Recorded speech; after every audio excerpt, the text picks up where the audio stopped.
Hey friend, tonight we're answering a quiet question. Why almost everything in the universe spins, planets, stars, even galaxies. Get comfortable, let your eyes rest, and just listen.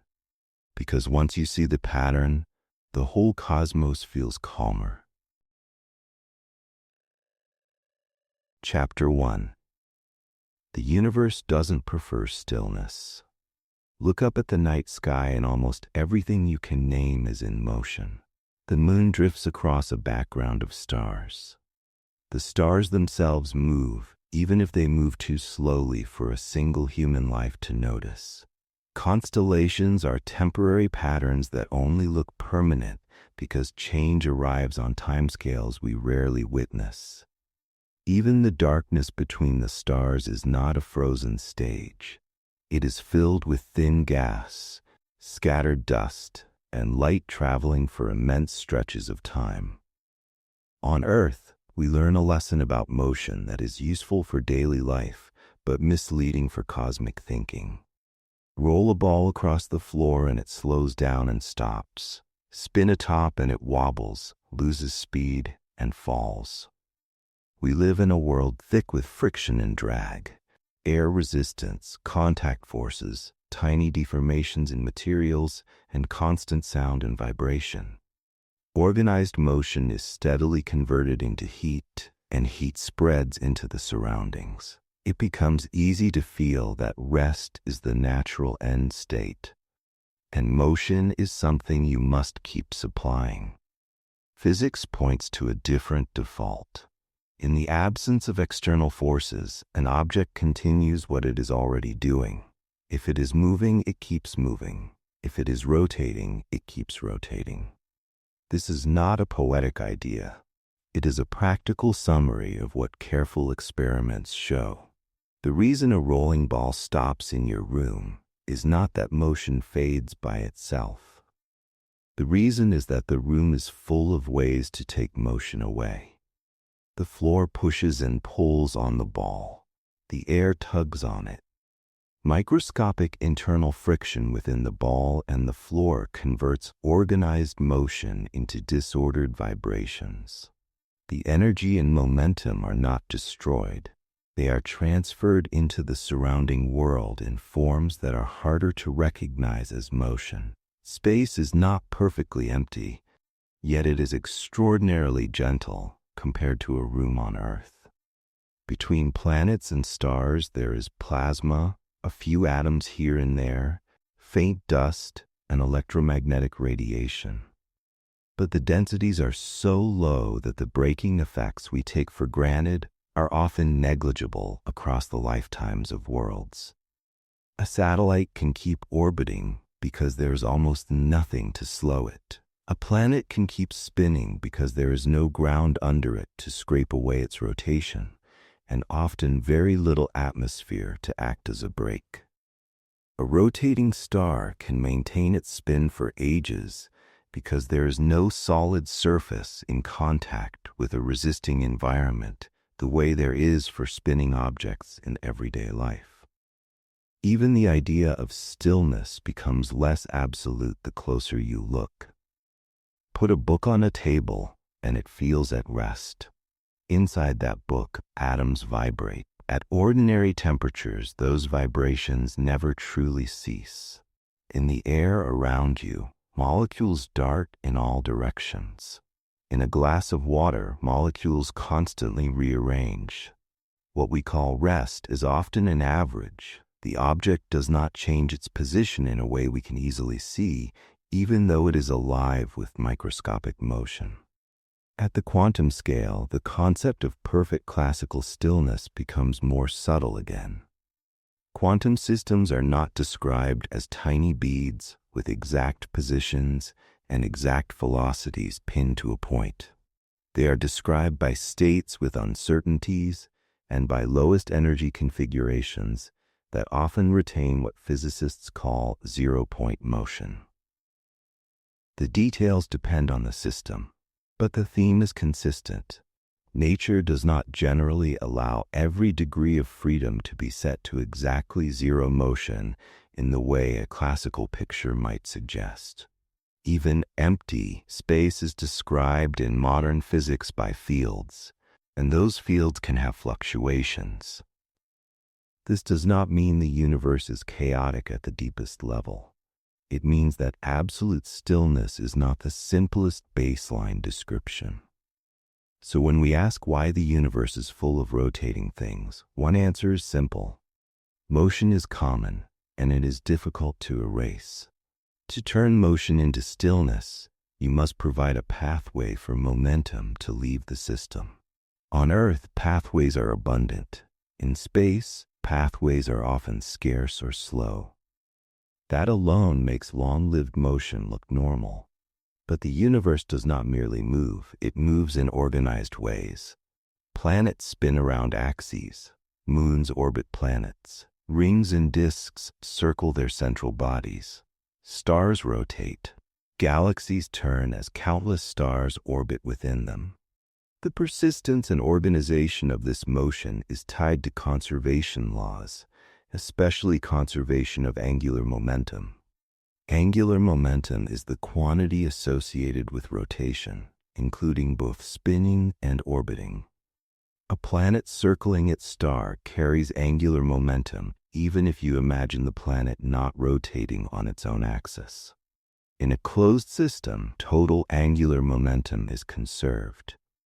It can be transferred from one component to another, and it can be redistributed, but it does not simply vanish. This is why rotation is so hard to remove. If a system wants to slow its spin, it must pass angular momentum to something else. Stillness, then, is not a destination that the universe automatically seeks. It is a special condition achieved when interactions have had enough time and enough opportunities to carry motion away. A wheel on Earth slows quickly because it can hand its angular momentum to the air, the axle, the ground, and the vibrations of its own material. A planet in space has far fewer partners to receive that angular momentum. Over long time, some processes can still act, but they must act through specific physical mechanisms. For example, tidal interactions can transfer angular momentum between spin and orbit. Interactions with thin gas can create drag in certain environments. Magnetic effects can couple rotating material to winds of charged particles. The key idea is steady and scientific. Motion changes because forces and interactions act, not because the universe has a preference for rest. Now we can ask the next layer of the story. Where did motion come from in the first place? The early universe was hot, dense, and filled with particles and radiation in constant interaction. In such a state, motion is unavoidable. Temperature itself is a measure of microscopic motion. As the universe expanded and cooled, motion did not disappear. It was redistributed, and the chaotic motions of particles became the starting conditions for larger structures. Astronomical observations, together with physical theory tested in laboratories, support a picture in which small, early irregularities grow into the large-scale structure we see today. As gravity amplified tiny differences in density, matter flowed toward regions that were slightly denser. It is tempting to imagine that this inflow would be perfectly straight, like arrows pointing inward. In reality, perfect alignment is almost impossible. Material comes from every direction, and it arrives with slight sideways components and random deviations. Gravity does not erase those sideways components. Instead, gravity bends trajectories. A small sideways drift becomes a curve, and a curve can become an orbit. As matter streams inward, those small sideways motions are not just preserved, they become more important because collapse concentrates them. Picture a large cloud of gas beginning to collapse to form a star. No real cloud is perfectly smooth. It contains turbulence and irregular clumps. Nearby events can stir it, and even without outside stirring, internal motions exist simply because the cloud has a temperature. Each parcel of gas has some velocity. As gravity pulls the cloud inward, parcels interact. Collisions and frictional effects within the gas reduce some kinds of random motion, particularly motion that would send material repeatedly through the same region in conflicting directions. Those interactions can smooth out chaos, but they do not automatically cancel the cloud's net angular momentum. If there is even a slight overall tendency for the cloud to rotate, conservation encourages that tendency to persist. This process naturally produces a flattened rotating disk.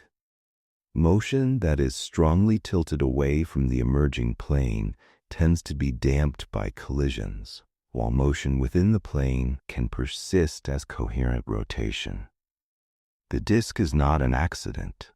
It is a common outcome of collapse in a universe where angular momentum is conserved and where interactions can smooth out random directions without eliminating the overall spin. Observations of young stars surrounded by disks of gas and dust fit this picture well, and it provides the basic stage on which planets can form.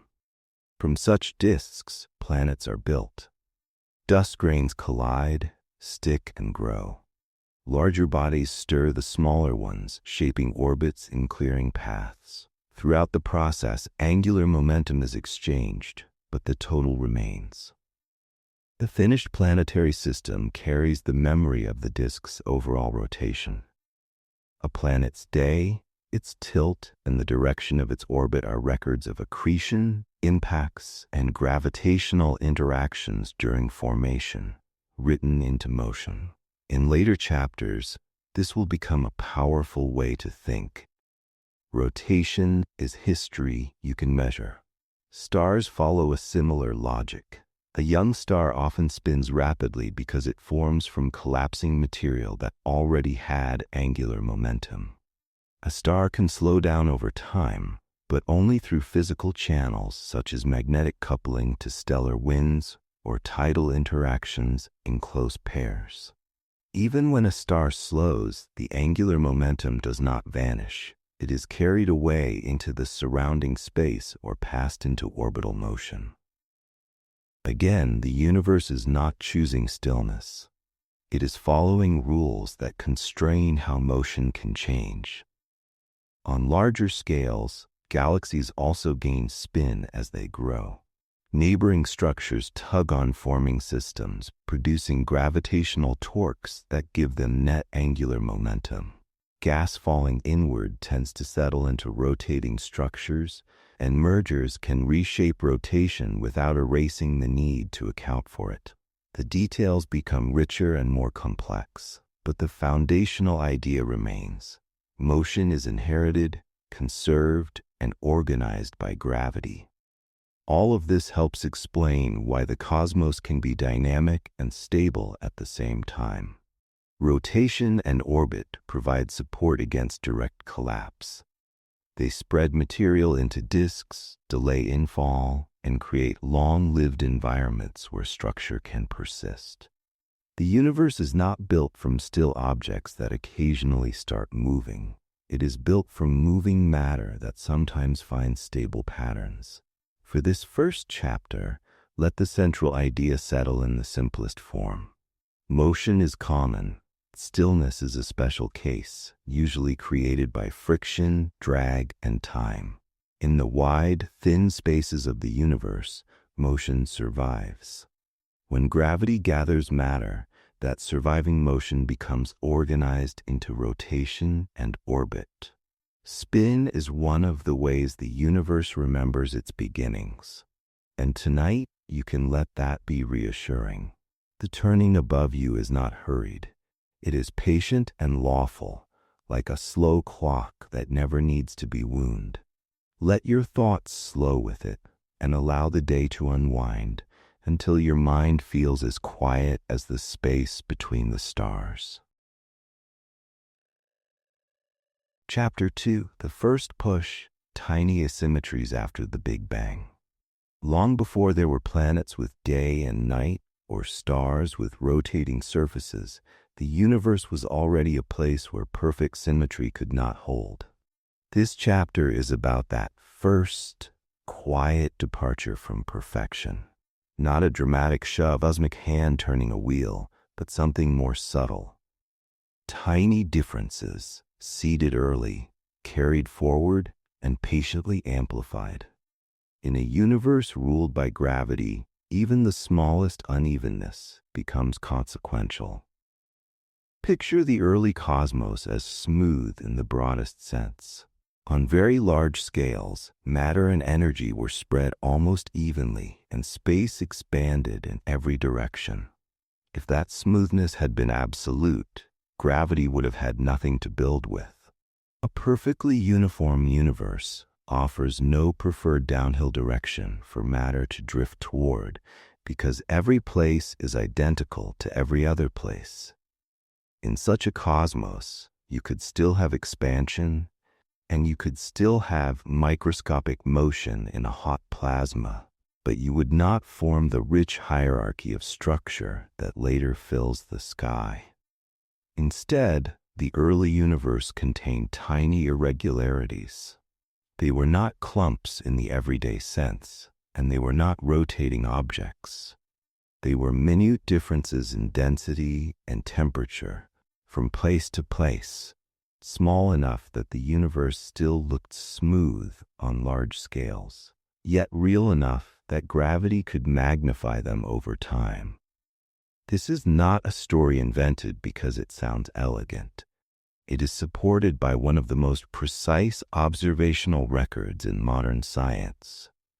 The cosmic microwave background, the faint glow that fills the sky. That radiation is the cooled remnant of a time when the universe first became transparent to light.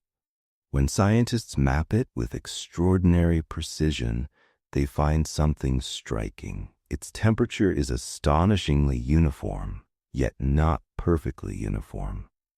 It contains subtle modeling, tiny temperature differences from one direction to another. Those variations are the fossil imprint of early conditions because density differences in the primordial plasma affected how matter and light behaved, and because gravity influences the energy of photons climbing out of deeper regions of space-time curvature. Why should texture exist at all? Even if you imagine a near-uniform beginning, physics makes exact uniformity a delicate ideal.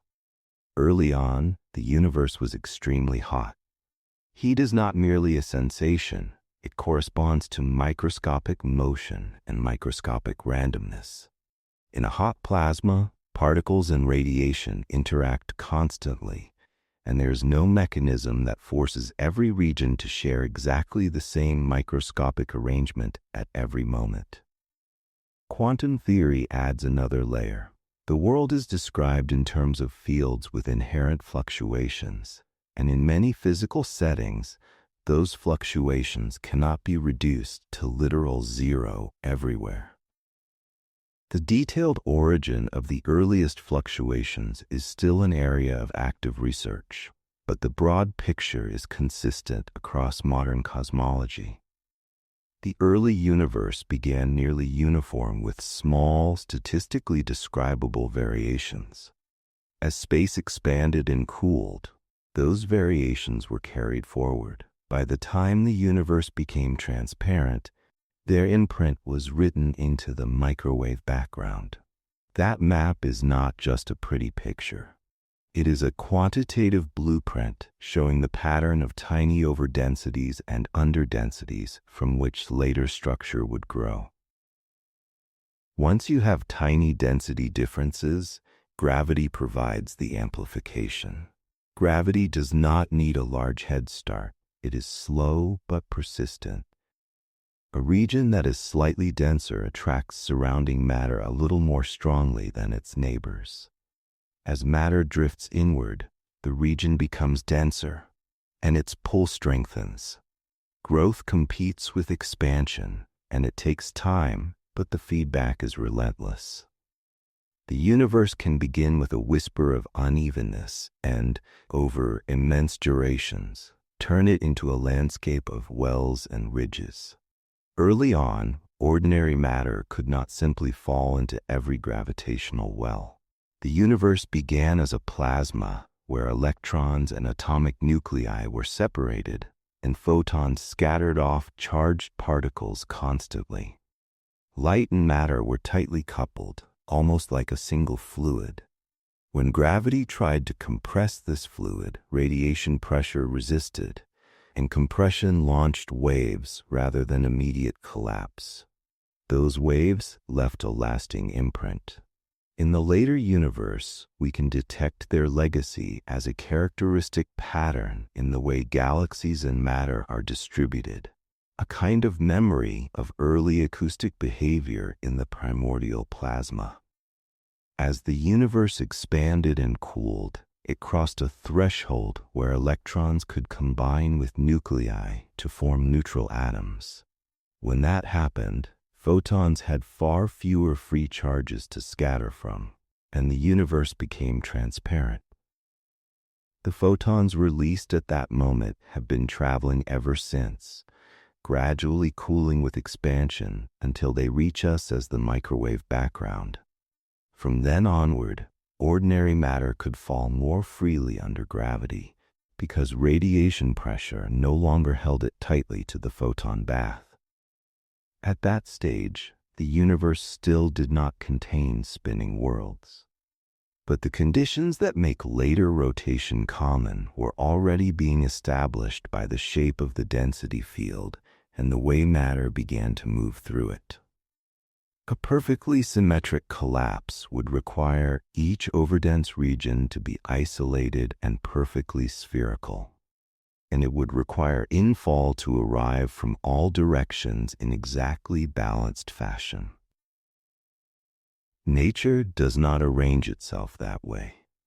Overdensities overlap.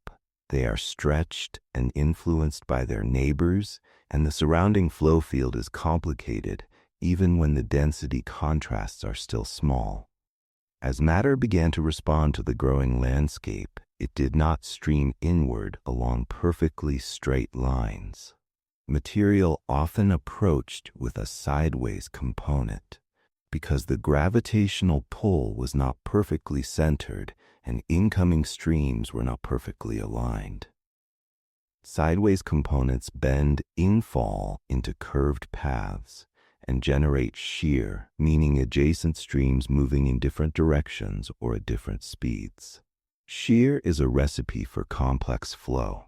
It can stretch gas, stir it, and set up patterns that are the ancestors of later orbiting and turning, even before anything resembles a settled disk. As structures grew, gas flows became more intense. Converging streams produced shocks, abrupt transitions where directed motion was converted into heat. Heated gas behaves differently from cold gas. It can resist further collapse for a time, and it can develop turbulence, a cascade of eddies across many scales. Turbulence is not merely disorder. It is a physical process that transports momentum, mixes material, and redistributes motion through a fluid. In the early phases of structure formation, turbulence helps determine how gas fragments, how it cools, and how it settles into the deeper wells that gravity continues to carve. Dark matter deepens this story.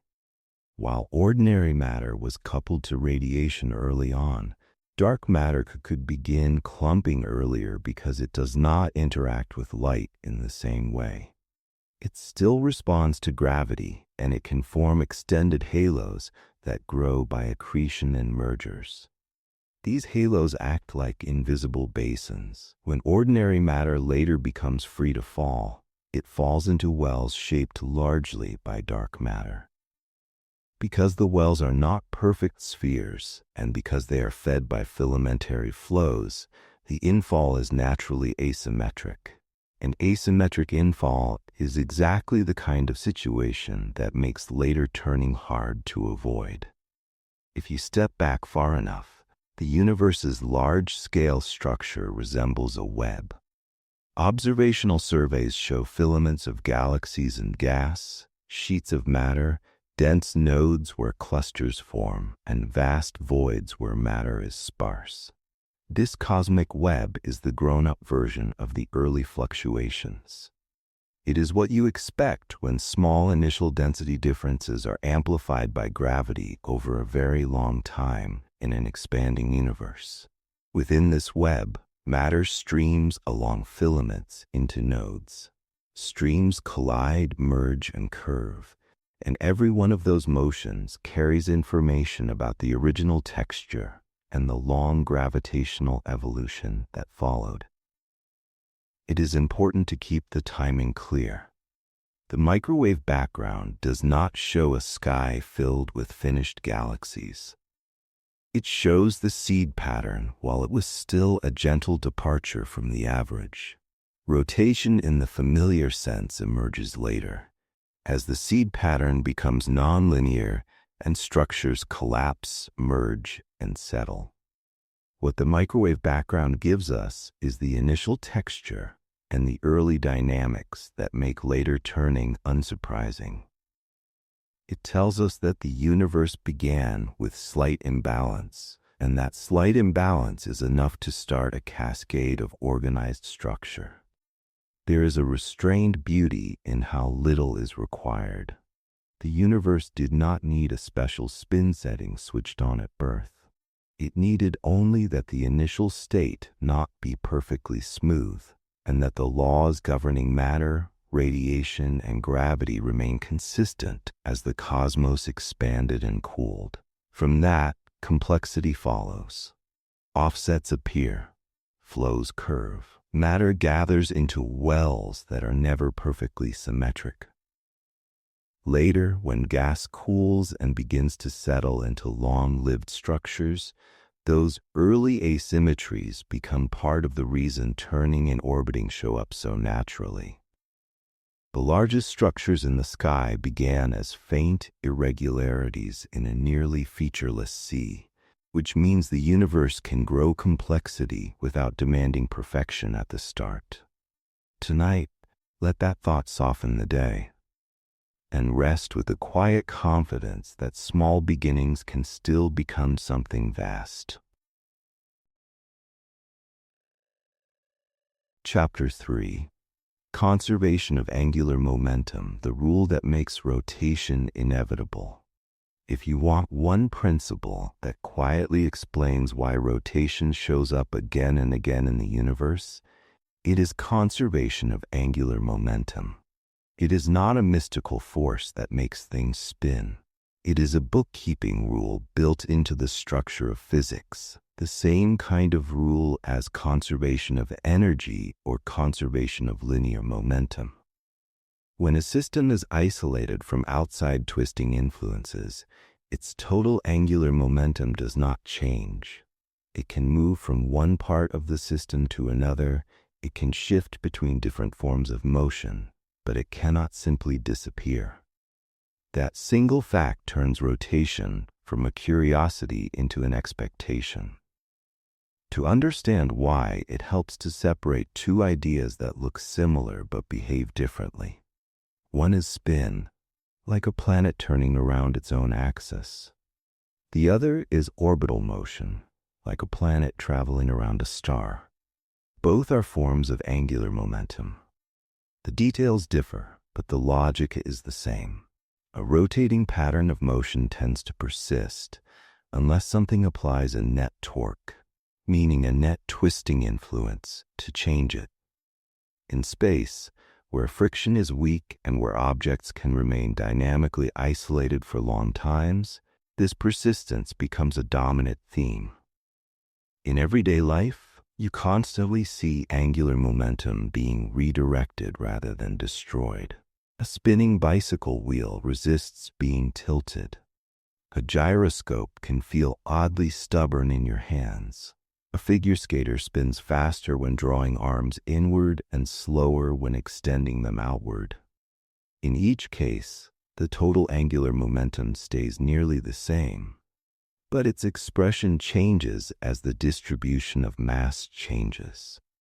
What matters is not just that something is spinning, but how its mass is arranged relative to its axis of rotation. This is the heart of why collapse makes rotation seem inevitable in astronomy. Consider a cloud of gas and dust that is slowly shrinking under gravity on its way to forming a star. The cloud does not need to be rapidly rotating at the start.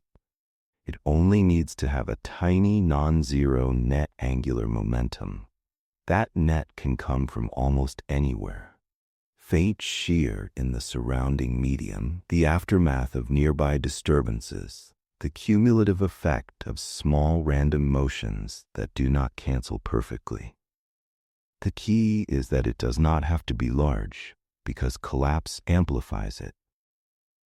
As a cloud contracts, its matter moves closer to the center. When mass moves inward, the same conserved angular momentum corresponds to a higher rotation rate. The reason is simple in spirit. When the mass is spread out, it has more leverage, like pushing a door at its handle. When the mass is pulled closer in, it loses leverage, and to keep the same angular momentum, it must move faster. This is why skaters speed up, and why collapsing astronomical systems spin up. Not because gravity adds spin, but because gravity brings mass inward, while conservation demands the rotational accounting still balances. This amplification is one reason the universe does not need special initial conditions to end up with rotating objects. If the initial net angular momentum is small but not exactly zero, collapse can turn that small value into a substantial rotation. Exact zero is the special case, and it is difficult to achieve in real systems. The universe is noisy. It is full of interactions, tiny irregularities, and complex flows. So the generic outcome of collapse is not a perfectly radial plunge into the center, but a collapse that becomes increasingly influenced by rotation as it proceeds. However, there is a crucial nuance that prevents the story from becoming too simple. Angular momentum is conserved for an isolated system, but real astrophysical systems are rarely perfectly isolated. They are embedded in environments, they exchange matter, and they experience gravitational influences from neighbors. Even within a single collapsing cloud, different parts interact, collide, and exert torques on each other. Conservation still holds overall, but the distribution can change dramatically. And that distribution problem is where much of the richness of cosmic structure originates. Take the formation of a star and its surrounding disk. The star ends up containing most of the mass, but the disk often ends up containing a large share of the angular momentum. That is not an accident. It is a direct consequence of how angular momentum gets transported. The material that falls deepest tends to give up angular momentum to other material because it cannot reach the center while retaining too much of it. Collisions, magnetic effects in ionized gas, turbulence, and gravitational interactions between clumps can all act as channels that move angular momentum outward. What falls inward becomes the dense central object. What holds more angular momentum settles into orbit farther out. The result is a compact star and an extended disk, both of which are expressions of the same conserved total, arranged in a way that allows collapse to continue without violating the bookkeeping. Planets inherit their rotation and orbital angular momentum from this kind of disk environment, shaped further by collisions and later interactions. A forming planet grows by accreting material that already carries angular momentum around the star.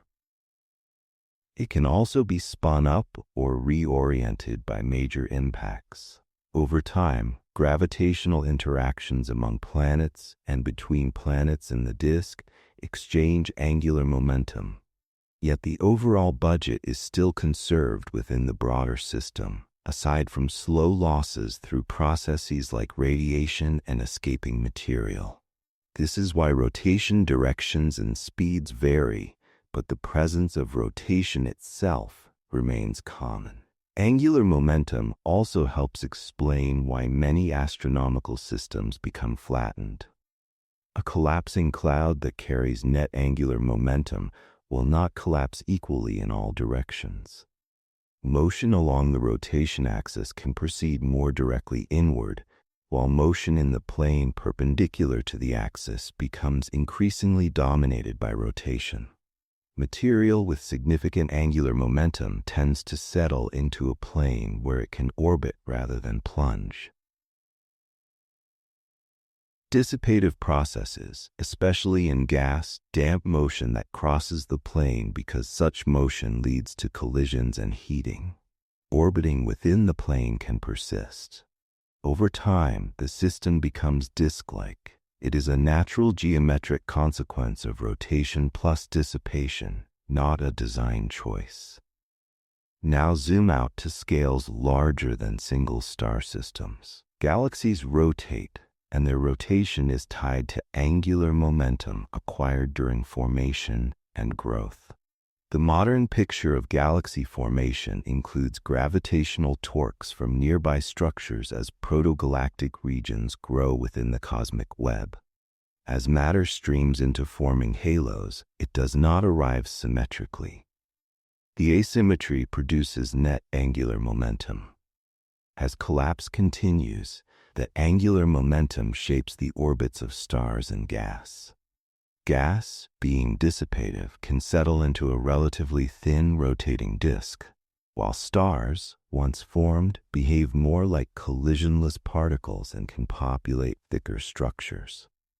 Mergers can transform rotation into random motion, producing more spheroidal systems, but even then the angular momentum is not destroyed. It is redistributed among the combined orbits and sometimes transferred outward through tidal tails or expelled gas. There is also an important observational reality that anchors this discussion. Astronomers can measure rotation in many ways. In galaxies, they measure how spectral lines are Doppler shifted across different regions, revealing systematic motion toward and away from us as parts of the galaxy rotate. In stars, they infer rotation from star spot patterns, spectral line broadening, and periodic brightness changes. In planets, rotation can be measured directly through surface features or through radio emissions and magnetic field behavior. Across these very different contexts, the same principle helps explain why rotation persists and why it often becomes stronger during contraction. If conservation makes rotation persistent, what makes rotation change? The answer is torque. To change angular momentum, you need a net torque, and torque requires an interaction that is not perfectly balanced. This is why, in the universe, angular momentum often migrates rather than evaporates. Tidal forces between close bodies exchange angular momentum between spin and orbit. Magnetic braking in stars uses magnetic fields to couple the star's rotation to an outflowing wind of charged particles, carrying angular momentum away. Gravitational interactions between planets can shift angular momentum between orbits. Collisions can transfer angular momentum from one body to another or eject it in debris. The universe is full of these exchanges, but they are exchanges. The ledger still balances. This perspective also clarifies why stillness is not the universal endpoint. In many settings, there is simply no efficient sink for angular momentum. A planet in deep space cannot easily hand its spin to something else.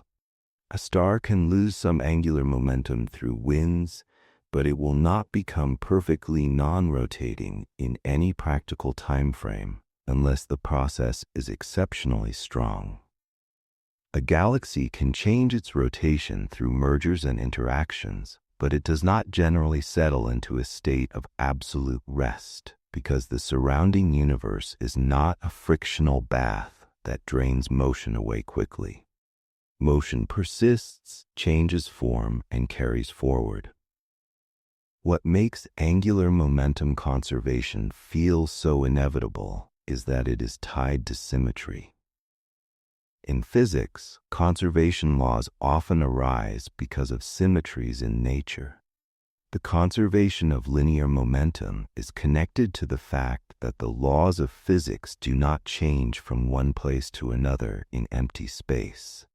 The conservation of energy is connected to the fact that the laws do not change from one time to another. Angular momentum conservation is connected to the idea that the laws do not change when you rotate your coordinate system. The universe does not care which direction you label as east or north in an abstract sense. Because the laws are the same under rotations, there is a conserved quantity associated with rotational motion. This is a deep reason why angular momentum is so durable. It is not an arbitrary rule. It is woven into the consistency of the physical description. There is a quiet elegance here. The universe does not need a constant engine pushing everything into spin. Rotation emerges because matter is almost never arranged with perfect symmetry, because gravity gathers matter inward, and because the accounting of angular momentum remains strict. Once rotation exists, it tends to persist, shaping the geometry of disks, the stability of orbits, and the long-lived architecture of systems from moons to galaxies. If you step back, you can see angular momentum as a kind of memory.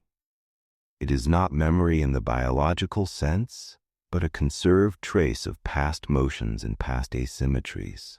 A planet's day is partly a fossil of accretion and collisions. A star's spin rate reflects birth conditions and the slow work of winds and magnetic fields. A galaxy's rotation reflects ancient flows of matter and long-past encounters. Rotation is history that does not completely fade. And if that thought lands gently, it can also feel strangely comforting. You are living inside a universe that keeps careful track, where even the smallest twist is not lost, but carried forward and transformed. In that steadiness, there is room to let your own day loosen its grip, to feel how small tensions can unwind, and to rest within the quiet reliability of nature's rules. Chapter 4. Gravity turns falling into spinning. Gravity has a simple reputation. It pulls. It makes things fall inward. It gathers matter into denser and denser places. If you only watch gravity in a quiet room, that reputation feels complete. A dropped object moves toward the floor, a thrown object curves back down, and everything seems to prefer the straight path toward a center. But the universe is not a quiet room, and gravity is not only a force of inward collapse. Gravity is also a sculptor of paths. Give a piece of matter even a small sideways motion, and gravity does not erase it. Gravity bends it. A fall becomes a curve becomes a loop, and a loop can become a stable orbit. In that way, gravity turns falling into spinning. Not by injecting rotation from nowhere, but by converting the geometry of motion into a persistent, turning pattern. The key is that in space, falling rarely means falling straight down. Down is a local idea. In the cosmos, there is often a center of attraction, but there is not a single preferred direction that all matter must follow. The clump of gas moving toward a forming star is not a stone dropped from rest. It is already moving through a cloud, already part of a flow shaped by nearby structures, turbulence, and earlier gravitational tugs. If the incoming motion is not perfectly aimed at the center, then the path misses the exact middle. That miss is enough. The object does not hit the center. Instead, it swings around it. This is the origin of the orbit in its most elementary sense. In a simple two-body picture, a small object approaching a massive body with a non-zero sideways component will be deflected. If the object arrives slowly enough, gravity can bend its path into a closed loop. If it arrives faster, gravity can still bend the path, but the object may fly past, continuing outward on a different trajectory. Either way, the crucial point remains. Gravity converts an initial sideways drift into a curved motion around a center. A near miss becomes a turn. When you scale this up from one object to many, the effect becomes structural. Imagine a broad region of gas and dust that is beginning to gather.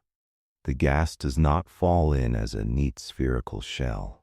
It streams along filaments, it arrives in clumps, and different streams approach from different directions. Each stream carries its own momentum, and the flows do not cancel perfectly. Where they converge, the combined motion often contains shear, meaning neighboring layers that slide past one another.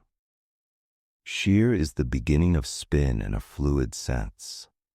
It is not yet a clean rotation around a single axis, but it is already a pattern where falling and turning are inseparable.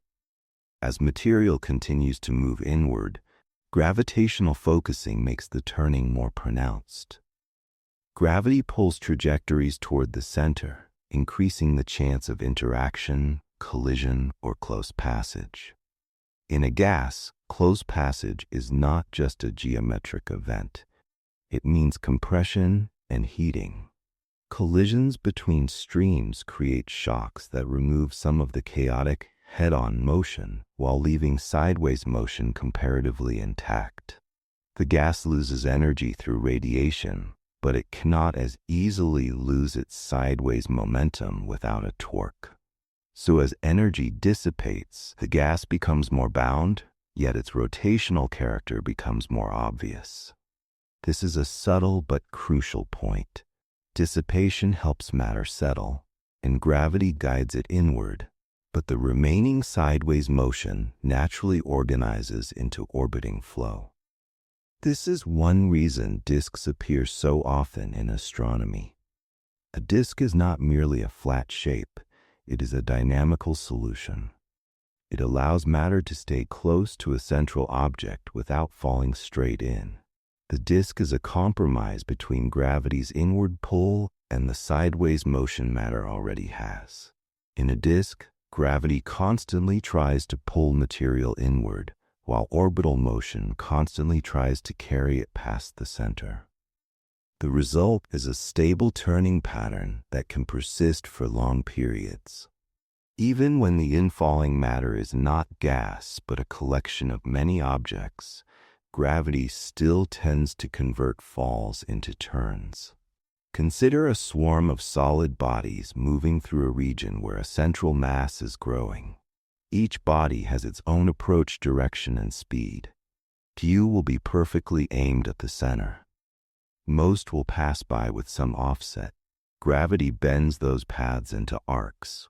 In a system with many bodies, repeated interactions can redistribute energy and momentum so that some bodies become more tightly bound while others are flung outward.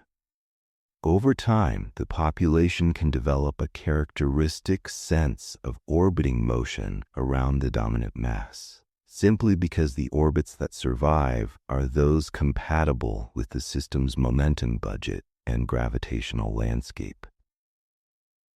There is also a more collective way gravity produces spin, torque from uneven mass distributions. In an idealized, perfectly spherical mass distribution, gravity pulls directly inward toward the center. In reality, matter is clumpy and asymmetric. When a forming structure is not perfectly spherical, different parts of it pull on one another at slightly different angles. That produces internal torques, which can shift angular momentum from one region to another. More importantly, for the large-scale universe, neighboring structures tug on each other as they grow. The gravitational pull from a nearby overdensity does not point exactly through the center of a forming object. That slight misalignment acts like a lever arm. Over long times, such tidal torques can build up a net rotation in the growing system. This is not a claim that gravity violates conservation and creates angular momentum out of nothing. The net angular momentum of a truly isolated system still remains conserved. What tidal torques do is exchange angular momentum between regions, between objects, and between the internal spin of a structure and the orbital motion of its surroundings. In the cosmic web, nothing forms in perfect isolation. Protostructures grow while embedded in a network of neighbors. Gravitational interactions transfer angular momentum around like a currency. The result is that many bound objects end up rotating because their formation environment naturally supplies non-radial forces and long-lasting torques. As collapse proceeds, gravity also turns random motion into ordered motion through selection. In a collapsing environment, trajectories that pass too close can collide or be absorbed. Trajectories that carry too much energy escape. The motions that remain and persist tend to be those that are bound and that avoid direct, destructive collisions. Bound motion around a center is, by its nature, orbital. Over time, a system can look more ordered than its initial conditions, not because it began with neat rotation, but because gravity and dissipation reshape the distribution of trajectories into a set of stable, repeating paths. This helps resolve an apparent paradox. Gravity is conservative in the sense that it does not, by itself, dissipate energy as heat in the way friction does. Yet gravitational systems can still relax into stable configurations. The relaxation occurs because gravitational interactions in many body systems redistribute energy and momentum. Some particles gain energy and move outward. Others lose energy and sink inward. In gas, shocks and radiation provide additional routes for energy loss, allowing the system to become more tightly bound.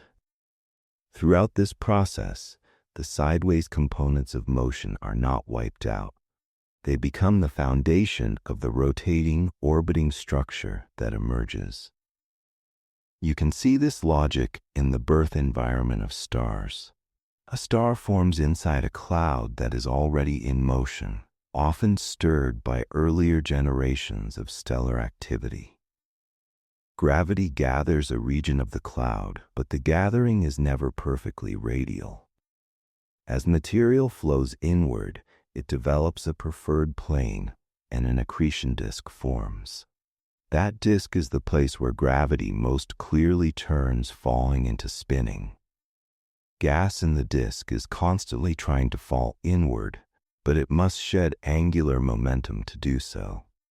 It therefore drifts inward slowly, passing angular momentum outward through stresses in the disk. The disk's rotation is not a decorative feature. It is the mechanism that allows gravity-driven growth to proceed while respecting the constraints of motion. The same pattern appears around compact objects like neutron stars and black holes. When gas falls toward a very compact gravitational source, it almost never drops straight in. It arrives with some sideways motion, then spirals inward through a disk. As it spirals, it heats dramatically because gravitational potential energy is converted into thermal energy in the flow. The disk can radiate intensely, making some of the brightest objects in the universe. Once again, the turning is not optional. It is what falling looks like when missing the center is the rule rather than the exception. Even in planetary systems long after formation, gravity keeps turning, falls into spins through encounters and tides. When a smaller body approaches a planet, it rarely approaches along a perfect line toward the center. It approaches with an offset, and gravity bends the trajectory. If the encounter dissipates energy, perhaps through atmospheric drag or through interactions with a disk, the body can be captured into orbit.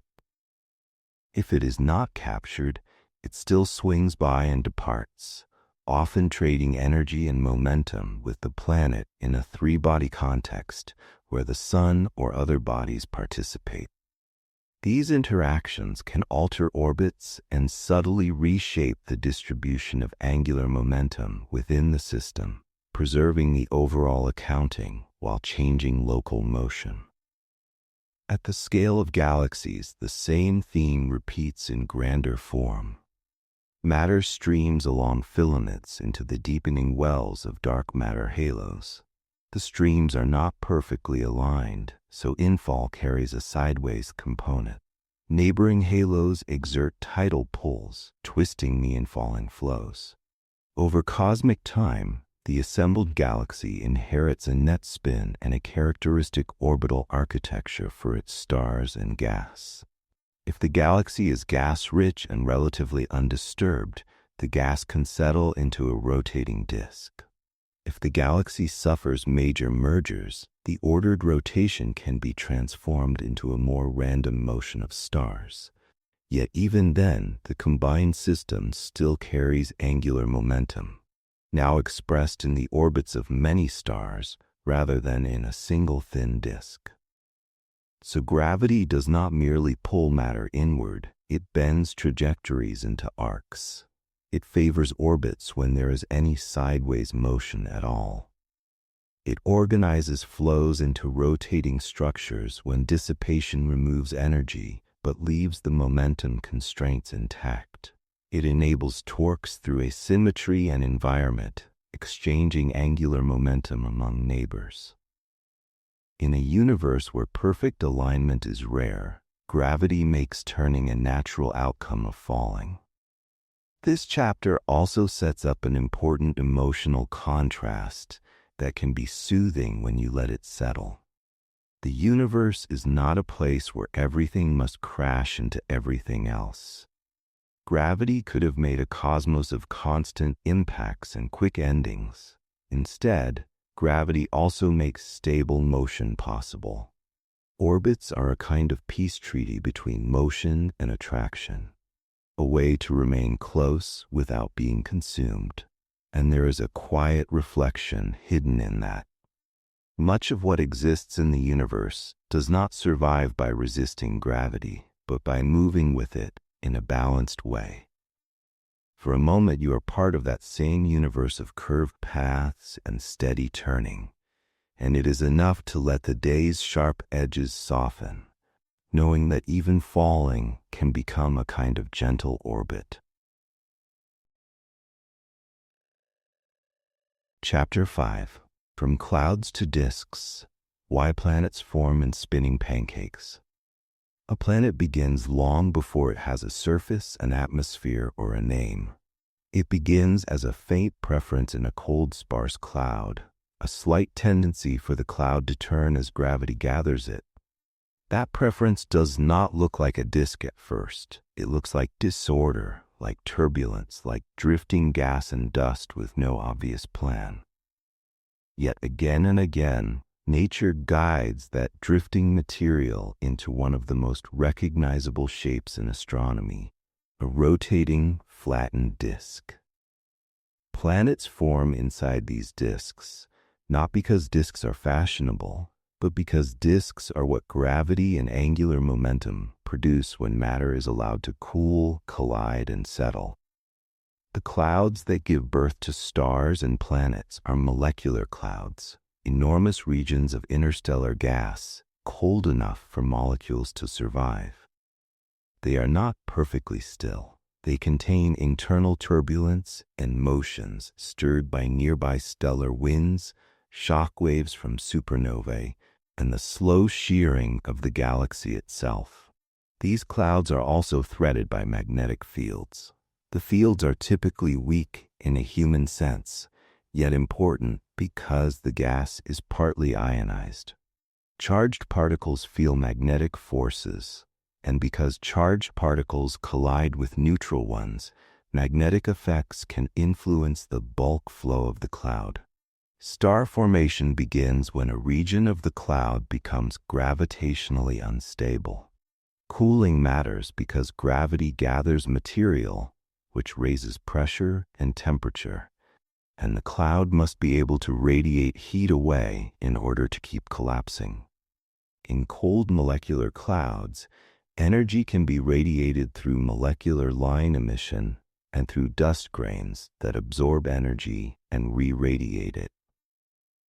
When cooling is efficient and gravity wins over internal pressure, a dense core forms and begins to contract. At this stage, the core is still far larger than any planetary system. It may look roughly round in a crude picture, but it is never perfectly spherical or perfectly uniform. It has clumps, filaments, and velocity gradients. Even if the average rotation is tiny, it is rarely exactly zero. In a realistic environment, flows do not cancel with mathematical precision.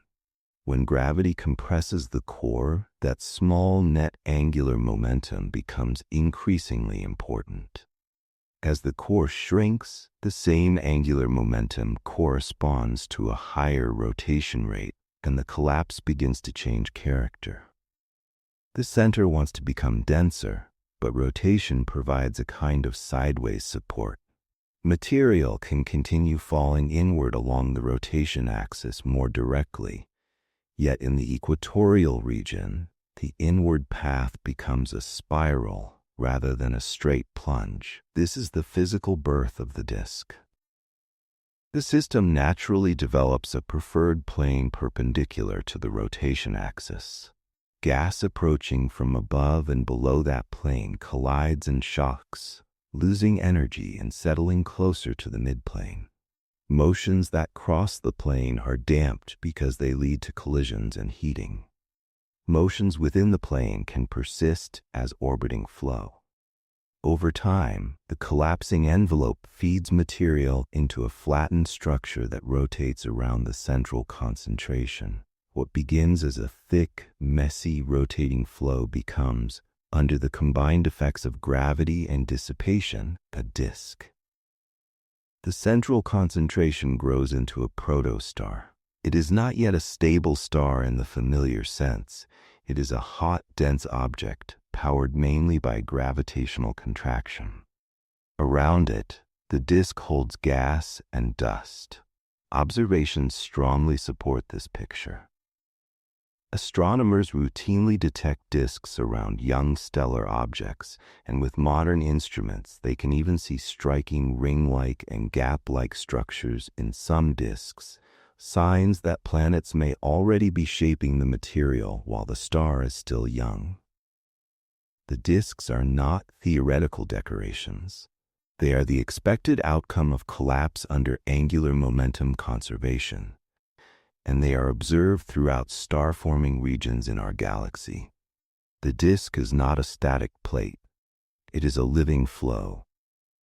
Gas in the disk orbits the protostar, but the orbit is not perfectly stable for every parcel. Friction-like processes inside the disk, including turbulence and magnetic effects, act as stresses that transport angular momentum outward. This transport allows gas to drift inward, feeding the growing protostar. Without such transport, much of the gas would remain stuck in orbit, unable to fall further. So the disk's rotation does not merely enable planets. It also regulates how the star itself grows. At the same time, the disk is the birthplace of solids. The dust in the disk begins as tiny grains inherited from the interstellar medium, often coated with icy mantles in the colder outer regions. Within the disk, these grains collide. Sometimes they bounce, sometimes they fragment, but often they stick, especially when coated in ice or when collisions are gentle. Through repeated collisions and sticking, grains grow into pebbles and then into larger aggregates. This early growth is influenced by the disk's gas because the gas drags on solids.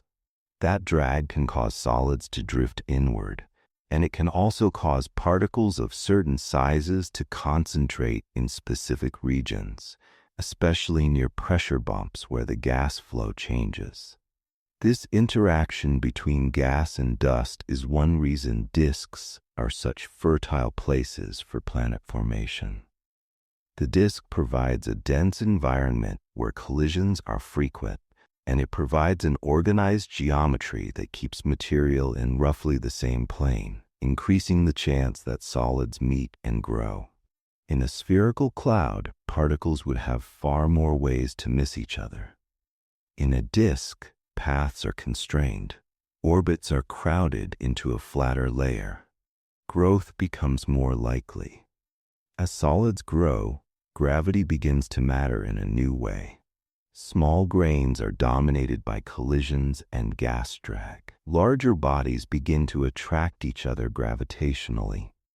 Once objects become large enough, they can enter a regime of runaway growth, where the largest bodies grow faster because their gravity enhances their collision cross-section.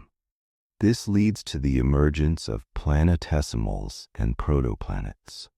Their interactions stir the disk, increasing relative velocities and leading to collisions that can both build and break. The final outcome depends on many competing processes: growth, fragmentation, migration, and the clearing of gas. A crucial feature of the disk is that it is not uniform in temperature. Near the protostar, the disk is warmer. Farther out, it becomes colder. This temperature structure shapes what materials can condense as solids. Close in, only refractory materials survive as solid grains, such as silicates and metals.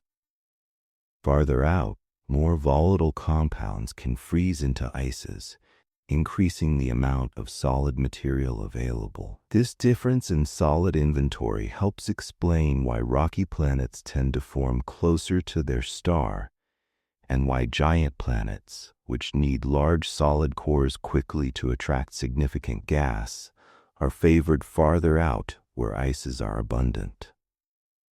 The disk, in other words, is not just a flat stage. It is a chemically and thermally structured environment that influences what kinds of planets are likely to form where. The disk's rotation also determines the overall direction of orbital motion in the planetary system. Because the disk has a dominant sense of rotation, the planets that form within it generally orbit the star in the same direction. Their spins often reflect that shared origin as well, although later impacts and tidal evolution can modify spin rates and tilt axes. The disk thus imprints a kind of family resemblance on the system: a common plane, a common orbital direction, and a distribution of materials shaped by temperature gradients. Yet the disk is not always perfectly aligned or perfectly calm. Disks can warp, especially if influenced by nearby stars, or if the infalling envelope delivers material with a slightly different angular momentum direction over time.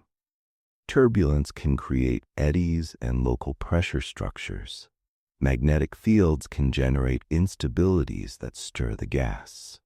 These complexities matter because they can concentrate dust, open gaps, and change migration patterns for forming planets. A disk is a dynamic environment where small changes can have large consequences, and that is why planetary systems show such variety. The same basic physics yields a common framework, while the details of environment and timing produce diversity. There is also the question of how disks end. They do not last indefinitely. Young stars emit radiation and winds that can heat and disperse the disk's gas. Nearby massive stars can erode disks through intense ultraviolet radiation. Accretion onto the star consumes disk material. Planets themselves can clear gaps and carve pathways, accelerating the disk's evolution. Over time, the gas component diminishes, leaving behind a debris disk of dust and leftover bodies, and eventually even that thins out. The window for gas giant formation is therefore limited, which is why timing plays such a central role in determining whether a system produces massive planets or only smaller rocky worlds. In all of this, the spinning pancake image is more than a metaphor. It captures the key physical idea. When a cloud collapses with even a small net angular momentum, dissipation and collisions guide the material into a flattened, rotating structure. That structure is where solids can grow efficiently, where orbits become organized, and where planets can form and remain near the star without immediate collapse. The disk is the universe's way of turning a diffuse cloud into a stable architecture. This chapter fits into the larger story without repeating earlier points too directly. Earlier chapters explained why motion persists and how gravity amplifies tiny asymmetries. Here the focus is narrower and more intimate. The specific pathway from a molecular cloud to a protostar plus a disk, and why the disk's physics makes it the natural cradle of planets. The disk is not an extra feature added after the fact. It is the mechanism that allows angular momentum to be managed while matter concentrates into a star and a family of worlds. And there is something quietly astonishing about that. Your world, with its oceans and mountains and living cells, traces back to a thin rotating sheet of gas and dust around a young star. The universe did not build planets by placing them carefully in space. It let a cloud collapse, let a disk emerge, and let countless tiny collisions assemble structure from drift and dust. When you feel the day finally loosening, it can be calming to remember that you come from processes that are both patient and lawful, and that even in a vast universe, order can arise gently from motion. Chapter 6. Why planets spin the way they do, and why some don't. A planet's spin looks, at first glance, like a simple trait. A world turns, day follows night, and the rhythm feels natural and inevitable. But when you compare planets, even within our own solar system, that simplicity breaks apart. Some worlds rotate quickly, some slowly, some tilt gently, some lie almost on their side, some spin in the same general direction as their orbit, while a few rotate in the opposite sense. And some bodies, especially many moons, seem to barely spin at all in the everyday meaning, because they always show the same face to the world they orbit. These differences are not random decoration. They are the fingerprints of formation, impacts, internal physics, and long gravitational negotiations over time. The basic starting point is inheritance. Planets form inside a rotating disk around a young star, so the raw material already carries a shared direction of orbital motion. As dust grows into pebbles, and pebbles gather into larger bodies, every collision and merger carries angular momentum. Even if the early bodies collide in all sorts of angles and speeds, the disk's overall rotation biases the average outcome. The growing planet tends to receive more push in the disk's dominant direction than against it. That is why, in broad terms, many planets end up rotating in the same sense as their orbital motion around the star. But the moment you move beyond the broad terms, the story becomes wonderfully complicated because the spin of an individual planet is exquisitely sensitive to chance. Spin is built from vector addition, meaning direction matters. A single large impact can contribute more angular momentum than countless small ones, and it can add that angular momentum at an angle that tilts the planet's axis or even reverses its rotation. Early planetary systems are crowded, energetic places. Bodies collide, merge, scatter, and sometimes eject one another. In such a setting, a planet's final spin can be thought of as a historical summary, the cumulative result of many small collisions, plus a few decisive events that may dominate the outcome. This is especially clear when you think about axial tilt. If a planet grew only through perfectly aligned accretion in a perfectly stable disk, you might expect most axes to be nearly perpendicular to the orbital plane. Real systems are not that tidy. Collisions arrive with offsets. Protoplanets can be perturbed by neighbors. The disk itself can be stirred. The result is that planets often end up tilted. A modest tilt can arise from the natural messiness of accretion, but extreme tilts strongly suggest that late, large impacts or gravitational interactions played a major role. Earth is a useful example because its present spin feels comfortable and familiar, yet its history was likely violent. One leading explanation for the Moon's origin is a giant impact early in Earth's history, an event that would have strongly affected Earth's rotation and tilt. The details of that event are still studied, but the general message is robust. Big impacts can reshape spin. They can change the length of the day, tip the axis, and redistribute angular momentum into orbiting debris that can later assemble into moons. A planet's spin is not only inherited, it is edited. Now consider why some planets rotate much more slowly than you might expect. Slow rotation often reflects a long process of tidal breaking. Tides are not only about oceans. Any extended body in a gravitational field experiences differential pull. The near side is tugged slightly more strongly than the far side. That differential pull stretches the body, creating tidal bulges. If the bulges are perfectly aligned with the line between the two bodies, there is no net torque. But real materials are not perfectly elastic and instantaneous. Friction inside the planet and the motion of oceans or atmosphere if present causes the bulge to lag or lead slightly. Gravity then pulls on that misaligned bulge, transferring angular momentum between spin and orbit. Over long times, this can slow a planet's rotation and alter the orbit of the partner body. This is why many moons are tidally locked. They rotate once per orbit, always keeping the same hemisphere facing the planet. In everyday language, it can feel like the moon stopped spinning, but that is not quite right. It still rotates. It just rotates at a rate synchronized with its orbit.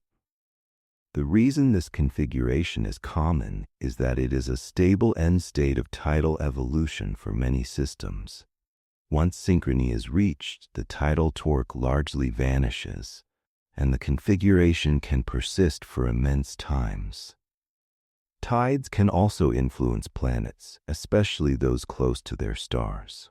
In many exoplanet systems, planets orbit very near their stars, and tidal forces can be intense. Such planets are expected to evolve towards synchronous rotation, where one side faces the star more often, though the details can be modified by atmospheric dynamics, orbital eccentricity, and the planet's internal structure.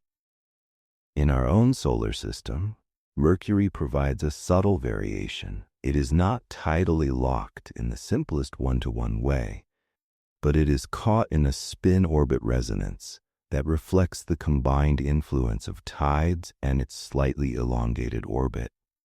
This reminds us that tides do not always produce the same outcome. They produce the stable outcome allowed by the system's parameters and history. So why do some planets rotate backward against the general direction of orbital motion? Retrograde rotation is one of the clearest signs that spin is not merely inherited from the disk. Venus is the famous case. It rotates slowly and in the opposite direction compared to most planets. The leading scientific picture is that Venus's present rotation is the outcome of a complex evolution rather than a single simple cause. Possibilities include the cumulative effect of tidal torques from the Sun interacting with Venus's atmosphere, internal dissipation, and the possibility of one or more large impacts that altered its spin. What is strongly supported is the general principle. A planet's rotation can be dramatically reshaped by interactions in history, and slow retrograde rotation does not require an exotic new law of physics. It requires time, torque, and a plausible sequence of events. Uranus offers a different kind of surprise. Its axis is tilted so strongly that it essentially rolls along its orbit, with its poles sometimes pointing toward the Sun. This kind of extreme obliquity is difficult to produce through gentle accretion alone. It strongly suggests a major event, such as a giant impact or a dynamical interaction that tipped the planet during the chaotic early period of the solar system. Whatever the precise history, the lesson stands. Spin axes can be dramatically reoriented, and the orientation is a sensitive record of formative violence. Mars illustrates yet another layer, the instability of axial orientation over time. A planet's spin axis can precess, slowly tracing a circle in space like a wobbling top. The gravitational pulls of other bodies can influence this precession. On Earth, the presence of a large moon helps stabilize our obliquity, reducing the chaotic variation that might otherwise occur. Mars, with smaller moons, experiences larger variations in its axial tilt over long times, which likely affects its climate history. This shows that spin is not only a number like day length. It is a dynamical state that can evolve under gravitational influence. Internal structure matters too. A planet is not always a rigid ball. It can have a liquid core, a solid mantle, oceans, and an atmosphere. These components can exchange angular momentum with one another. On Earth, the atmosphere and oceans trade angular momentum with the solid planet, causing small changes in the length of day. Over geological times, tidal friction in the oceans has slowed Earth's rotation. In other words, even without dramatic external events, a planet's spin can evolve because of internal dissipation and the coupling between layers. The distribution of mass inside a planet also affects how it responds to torques. A planet with a significant equatorial bulge, created by rapid rotation, has a different gravitational field than a more spherical planet. That bulge interacts with the gravitational pull of the star and other bodies, affecting precession and the details of tidal evolution. Over long times, changes in the planet's interior, such as cooling and differentiation, can alter how the planet dissipates tidal energy, and therefore alter how quickly its rotation evolves. All these factors combine to make planetary spin both understandable and diverse. The underlying rules are consistent. Angular momentum is conserved overall, torque changes it, and dissipation determines how efficiently a system evolves toward stable states. The variety comes from history and environment. A planet that avoided late giant impacts might retain a more typical spin aligned with its disk origin. A planet that suffered a late collision could be tipped or reversed. A planet close to its star could be tidally braked into synchronous rotation. A planet with a thick atmosphere could experience atmospheric tides that modify its spin over time. These are not separate stories. They are different paths through the same physical landscape. It also helps to recognize what spin is really telling you. Not only how a planet turns now, but what it has endured. Rotation rates, axial tilts, and resonances are like geological strata, except written in motion. They preserve the consequences of ancient events long after surfaces have been resurfaced and atmospheres have changed. A planet can erase its craters with lava, bury its past under sediment, and recycle its crust, but its spin can still carry traces of formative impacts and tidal histories. And there is a deeper calm in that perspective. A planet's day is not just a clock. It is a story. The length of a sunrise, the angle of seasons, the stability of climate rhythms, even the possibility of long-term habitability can be linked to the slow, lawful evolution of rotation. The universe does not hand out identical worlds. It lets worlds form, collide, settle, and gradually negotiate with gravity until each one finds its own rhythm. For a moment, that can make your own rhythm feel less fragile. You live on a turning world whose spin has been shaped by ancient chants and steady laws, and yet it remains reliable enough to build a life on. When the day feels heavy, it can be grounding to remember that you are held by a motion older than memory, a quiet turning that continues whether or not you think about it, carrying you forward into rest. Chapter 7. Tides, the universe's slow brake pedal. If gravity is the reason motion becomes organized, tides are one of the main reasons that motion changes pace. Tides are not dramatic in the way collisions are dramatic. They do not usually arrive as a single event you can point to. They are patient. They work in small increments, cycle after cycle, year after year, quietly turning mechanical energy into heat and quietly transferring angular momentum from one kind of motion to another. In that sense, tides are the universe's slow brake pedal, a mechanism that reshapes rotation and orbits without needing explosions, impacts, or sudden catastrophes. The intuitive starting point is the simple fact that gravity is not uniform across an extended body. A planet is not a point. A moon is not a point. A star is not a point. Each has a near side and a far side relative to a companion. The near side feels a slightly stronger gravitational pull than the far side. This difference is small, but it matters because it stretches the body. It produces a tidal distortion, a gentle elongation along the line connecting the two bodies. On Earth, this is easiest to visualize as the ocean's tides, where the water responds to these differential pulls and to the planet's rotation, producing two broad bulges on opposite sides of the globe. But the ocean is only the most visible layer. The solid Earth also flexes, rising and falling by measurable amounts. The atmosphere has tides too, driven partly by solar heating and partly by gravitational influences. In other words, tides are not just an ocean phenomenon. They are a universal gravitational effect that acts on any extended object in the presence of another mass. A perfectly elastic, perfectly frictionless planet would bulge exactly along the line of gravitational pull. The tidal bulge would be aligned, and gravity would have no leverage to change the spin. Real planets are not perfectly elastic, and real oceans are not frictionless.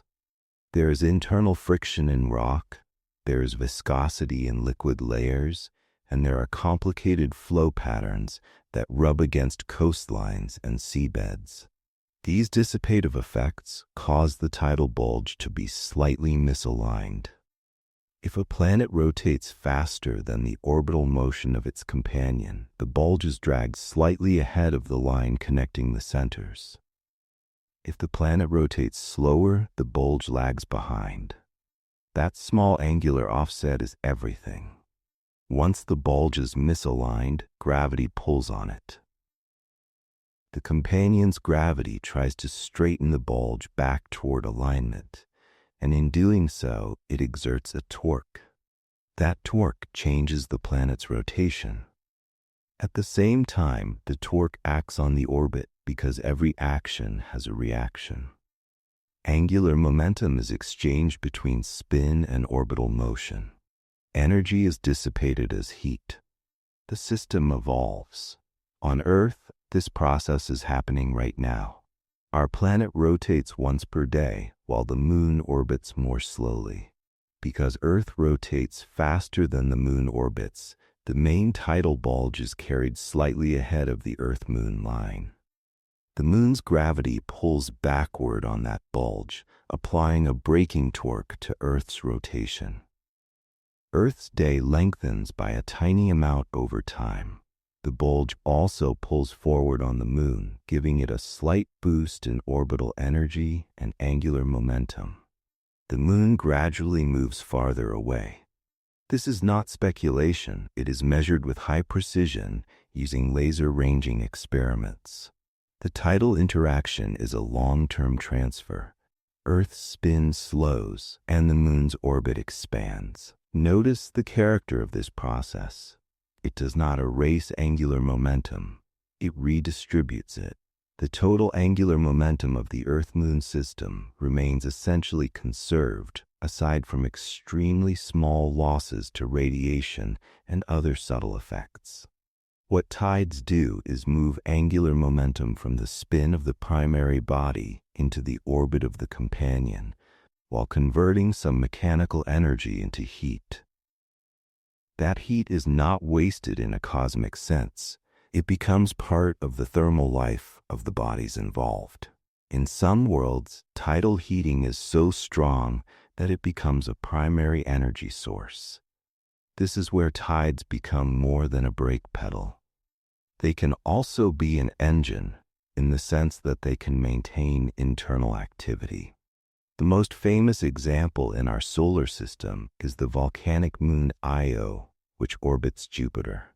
Io's orbit is slightly elongated, and it is also gravitationally influenced by other moons. That combination prevents the orbit from becoming perfectly circular, which means the tidal forces on Io vary as it moves along its orbit. Io is flexed repeatedly. The internal friction from that flexing generates heat, driving intense volcanism. In this case, tides are not simply slowing a spin. They are powering geological activity. Similar tidal heating likely affects other moons, such as Europa and Enceladus, where evidence points to subsurface oceans. In those worlds, tides may help keep water liquid beneath ice, with profound implications for habitability. Tidal heating shows why the word break must be used carefully. Tidal processes are dissipative, meaning they convert organized motion into heat. That is breaking in an energy sense. But the heat can sustain complexity. It can keep a world active. It can create a long-lived source of internal energy where sunlight is weak. Tides can be gentle and slow, yet they can also be transformative. Tides also explain why many moons are tidally locked. A moon orbiting a planet experiences strong tidal forces because it is close and relatively small. Over time, internal dissipation tends to drive the moon toward a state where its rotation matches its orbital period. In that state, the tidal bulge no longer travels around the moon. It stays roughly aligned. The torque drops dramatically. The moon becomes locked, showing one face to its planet. This is not a rare curiosity. It is the expected outcome for many close satellite systems because tidal locking is a stable configuration. Planets can be tidally locked too, especially planets that orbit close to their stars. Many exoplanets discovered so far are close-in worlds, partly because such planets are easier to detect. For these planets, the star's tidal pull can be strong, and the timescale for synchronization can be relatively short compared to the age of the system. Synchronous rotation around a star means one hemisphere receives permanent daylight while the other receives long-lasting night. That can shape atmospheric circulation and climate in dramatic ways. However, the details depend on many factors: the planet's atmosphere, its internal structure, and whether the orbit is perfectly circular. Even in the tidal story, nuance matters. Another important tidal outcome is circularization of orbits. Tidal forces tend to damp orbital eccentricity over time because eccentricity leads to varying tidal stresses, which generate dissipation. The system loses mechanical energy while conserving angular momentum, and the orbit tends toward a more circular shape. This is why many close-in moons and planets have nearly circular orbits. Exceptions exist, and those exceptions are often maintained by resonances or ongoing perturbations, as in the case of Io. Resonances can keep eccentricities from dying away, sustaining tidal heating over long times. Tides also influence axial tilt and precession. A rotating planet is not perfectly spherical. Rotation makes it bulge slightly at the equator. That bulge feels gravitational torques from the star and from moons, causing the planet's axis to precess, slowly tracing a circle. On Earth, this precession is one of the reasons the orientation of the equinoxes shifts over time. Tidal dissipation can also affect obliquity, gradually nudging a planet towards certain stable tilt states, depending on system configuration. These effects are slow, but over long durations, they matter for climate and stability. There is a deep connection here to the earlier chapters without repeating them. Earlier, we focused on how rotation emerges and why angular momentum is conserved. Tides are one of the clearest ways the universe moves angular momentum around after the fact. They are a mechanism for evolution, for turning an initially chaotic distribution of spins and orbits into a more regular set of relationships. Over time, tides can synchronize, stabilize, and reshape. Yet tides do not always simplify systems. In some cases, tidal interactions can drive complex behavior. If a body has an ocean, the geometry of continents can create resonances in tidal flow, enhancing dissipation. If a body has multiple layers, differential rotation between core and mantle can alter tidal response. If multiple moons interact, resonant gravitational relationships can maintain eccentricities and keep heating active. So the tidal story is not a monotonous slide towards stillness. It is a gradual negotiation with outcomes that depend on structure and environment. Even on Earth, tides have been more than a coastal detail. Over geological time, the slowing of Earth's rotation has lengthened the day. Evidence from growth patterns in ancient organisms and from sedimentary records suggests that days were shorter in the deep past and have gradually lengthened. The moon's retreat has changed the Earth-Moon distance and likely influenced the stability of Earth's axial tilt. Some scientists argue that tides may have played roles in ocean mixing and climate, influencing the environment in which life evolved. These are active research topics with uncertainties, but the core tidal physics is firm. Tides dissipate energy and exchange angular momentum between spin and orbit. In the broader universe, tides shape the fates of close binaries as well. Two stars in a binary system can raise tides on each other. Over time, those tides can synchronize stellar rotations with the orbital motion and circularize the orbit. In extreme cases, tides can even contribute to orbital decay if energy dissipation removes orbital energy efficiently. Around compact objects, tidal disruption can occur if a body approaches too close and the tidal forces exceed the body's self-gravity and material strength. That is a different face of tides, more violent, but it is driven by the same differential gravity principle. So tides are a universal process. Differential gravity creates deformation, dissipation creates lag, lag creates torque, torque transfers angular momentum, and dissipation converts some mechanical energy into heat. Over enough time, this process changes day lengths, reshapes orbits, powers volcanism, maintains oceans beneath ice, and locks faces toward their companions. It is one of the main ways the universe edits rotation without needing dramatic impacts. There is something quietly moving about this. The universe contains fast events and slow ones, but the slow ones often do the deepest reshaping. Tides are almost always present, almost always working, and almost always invisible until you look closely or wait long enough. They remind us that change does not need to be loud to be real, and for a moment, that can feel like a gentle reflection. Your own day does not have to be transformed in one decisive instant. It can soften through small, steady releases, like a tide that returns again and again. You are part of a universe where even immense motions are guided into calmer patterns over time, and you can let that patience carry you toward rest. Chapter 8. Stars spin too, from birth speed to magnetic braking. Stars are often spoken of as if they were simple, steady lamps. In reality, they are dynamic fluid spheres, and rotation is part of their most basic identity. A star is born from a collapsing cloud that almost never arrives without a little twist.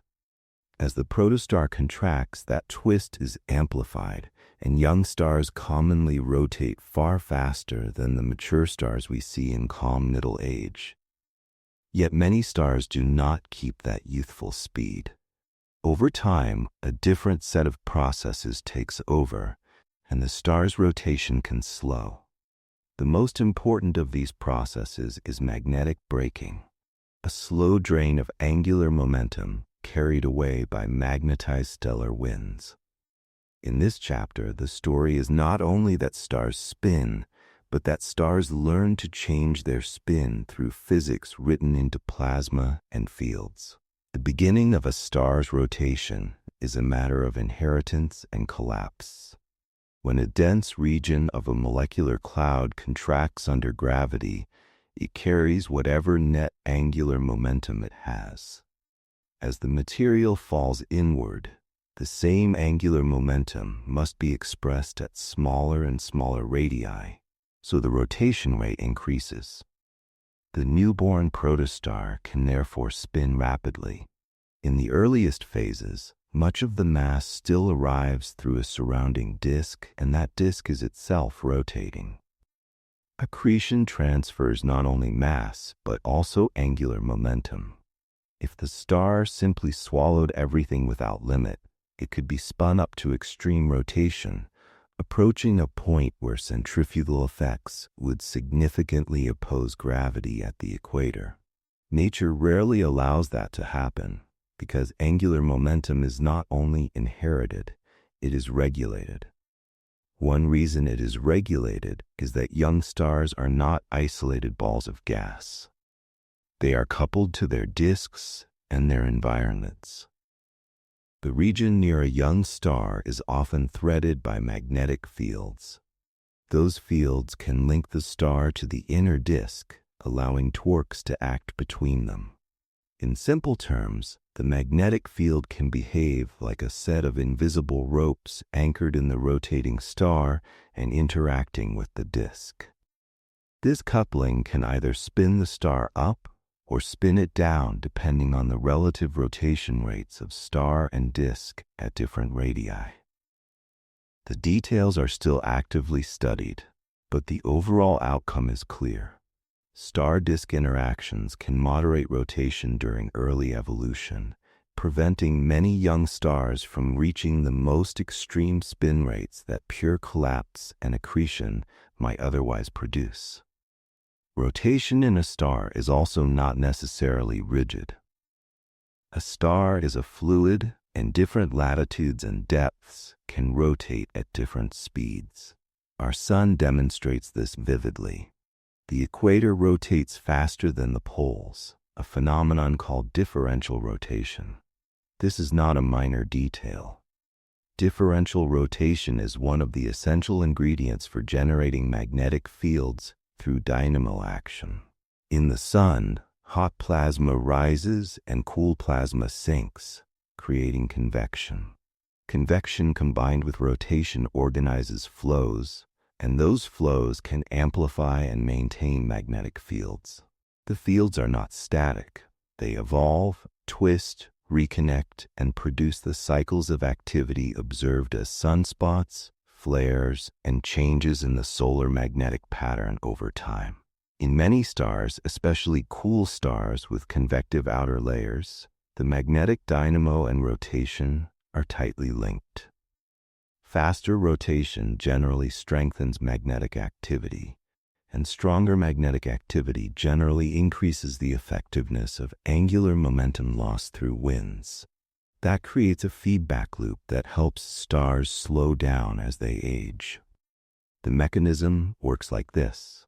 A star launches a wind of particles, mainly protons and electrons, flowing outward through space.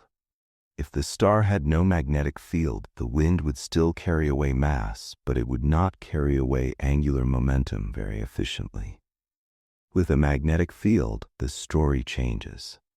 The wind is electrically charged, and charged particles are guided by magnetic fields. The magnetic field forces the outflowing plasma to corrotate with the star out to a much larger distance than the star's surface. That extended lever arm means the wind can carry away far more angular momentum than it could otherwise. The star experiences a braking torque as a result. This is magnetic braking. The star's rotation slows because the magnetized wind acts like a long handle through which angular momentum is extracted.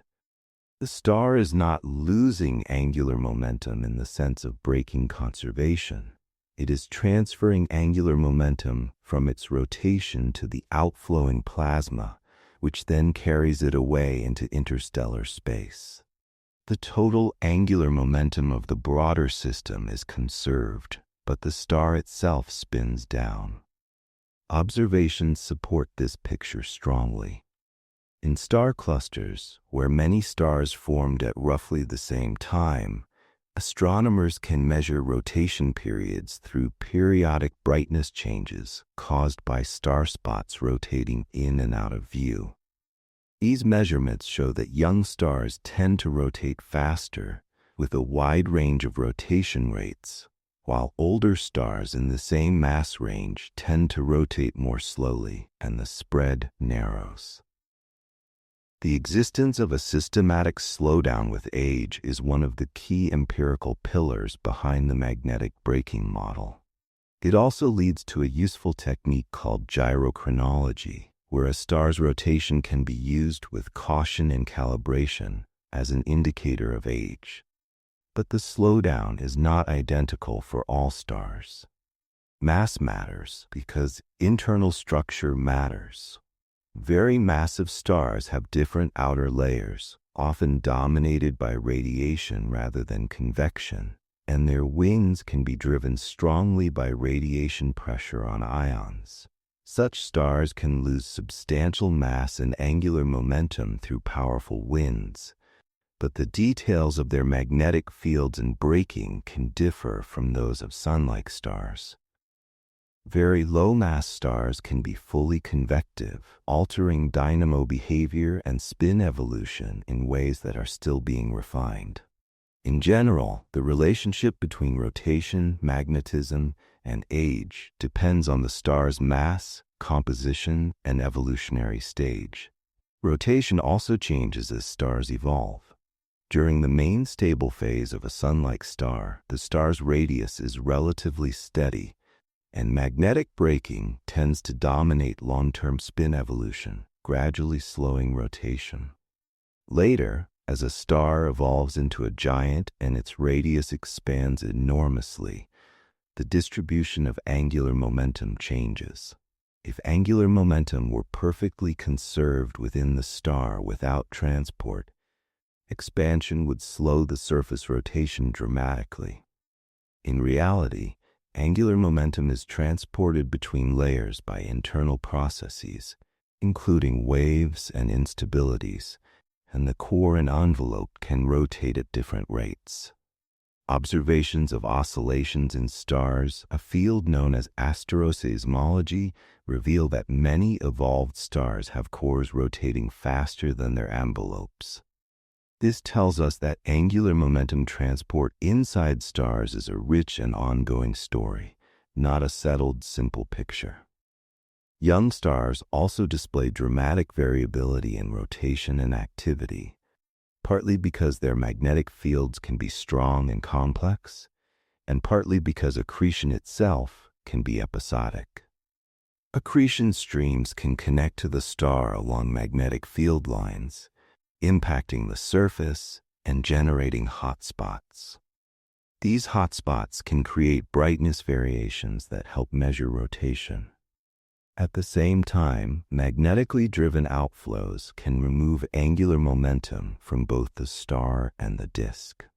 In the earliest stages, outflows and jets are often seen streaming from young stellar objects, and these outflows are thought to play a role in angular momentum regulation, allowing the system to continue collapsing and accreting without spinning itself into a barrier. The sun sits in the middle of this narrative as a familiar example with deep scientific detail. The sun rotates, but not as rapidly as many young stars. It has a structured magnetic cycle and a steady solar wind that carries mass and angular momentum outward. Over billions of years, that wind has contributed to the sun's spin down. The sun's differential rotation helps power its dynamo, and the dynamo shapes the wind, closing the loop between rotation and braking. When we observe other stars, we see a spectrum of these behaviors, from rapidly rotating, highly active young stars to older, quieter, slower rotators. The pattern suggests that magnetic braking is not a niche effect. It is a central evolutionary process for many stars. Rotation also influences stellar shape and behavior. Rapidly rotating stars can become oblate, bulging at the equator. This can affect surface temperature distribution, with some rapidly rotating stars showing hotter poles and cooler equators due to how gravity and pressure balance across the surface. Rotation can also influence internal mixing, bringing fresh fuel into regions where nuclear reactions occur and changing the star's evolution. In very fast rotators, mixing can alter lifetimes and chemical yields. So spin is not only a surface trait, it can reshape the entire life story of a star. In binary systems, tides can join magnetic braking as another major influence. Close binaries can synchronize rotation and orbital motion through tidal interactions, and magnetic braking can then remove angular momentum from the orbit indirectly, potentially shrinking the orbit over time. This interplay can drive complex evolution.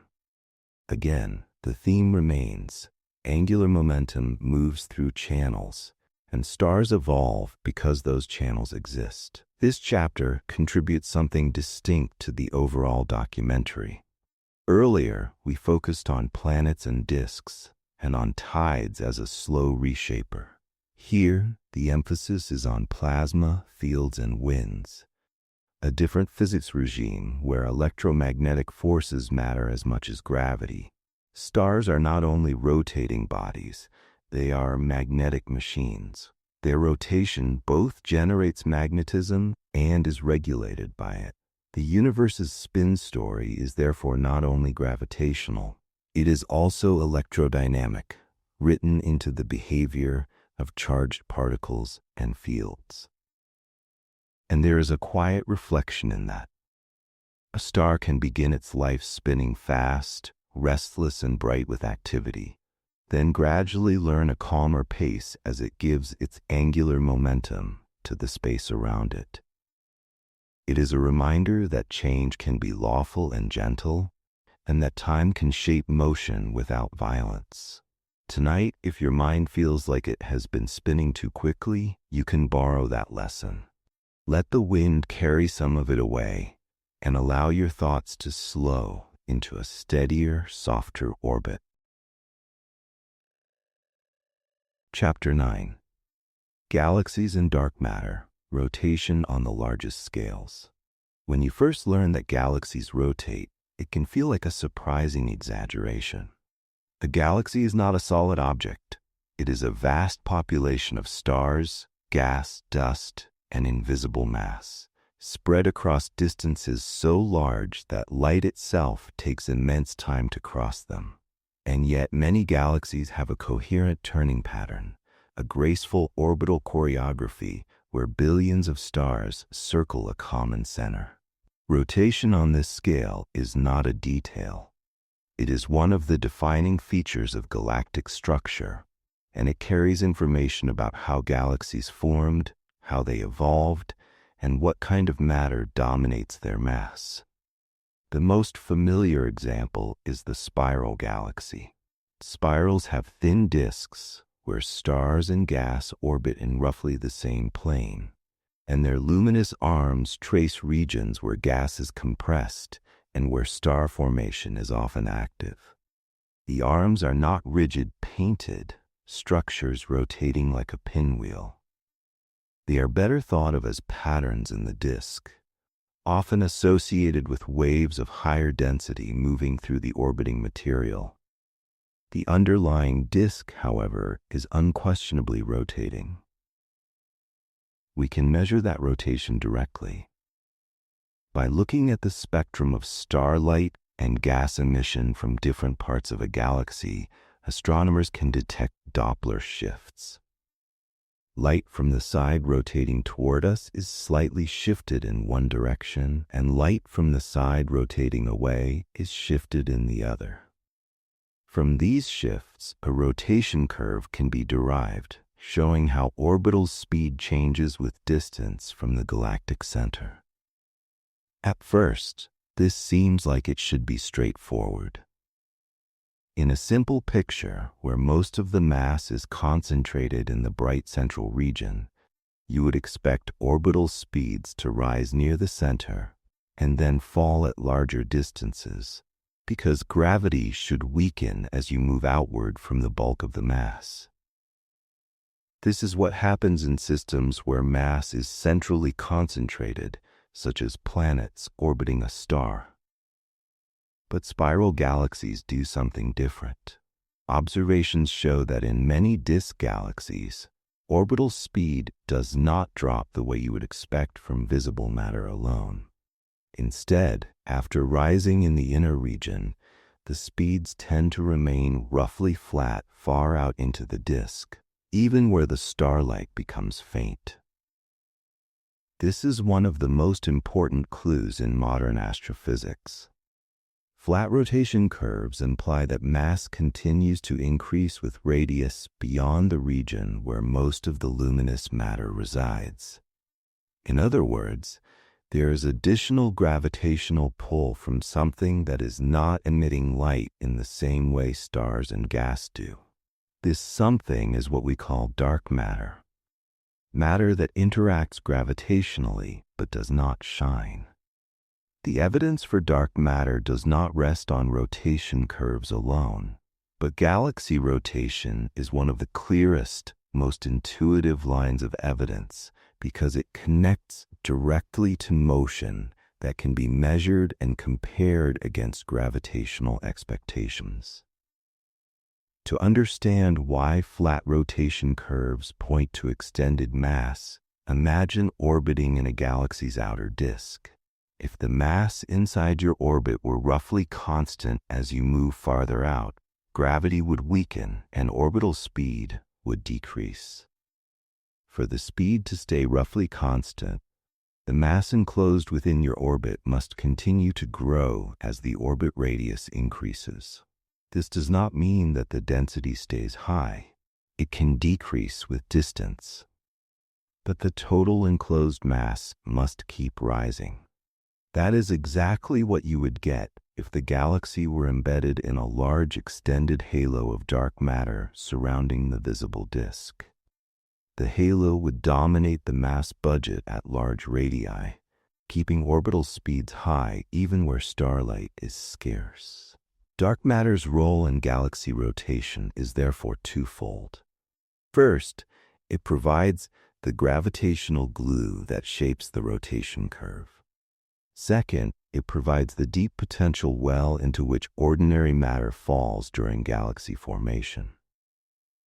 The prevailing framework of structure formation holds that dark matter began clumping earlier than ordinary matter, forming halos through gravitational collapse and mergers. Ordinary matter, initially hot and supported by pressure, later cooled, fell into these halos, and formed rotating disks where conditions allowed.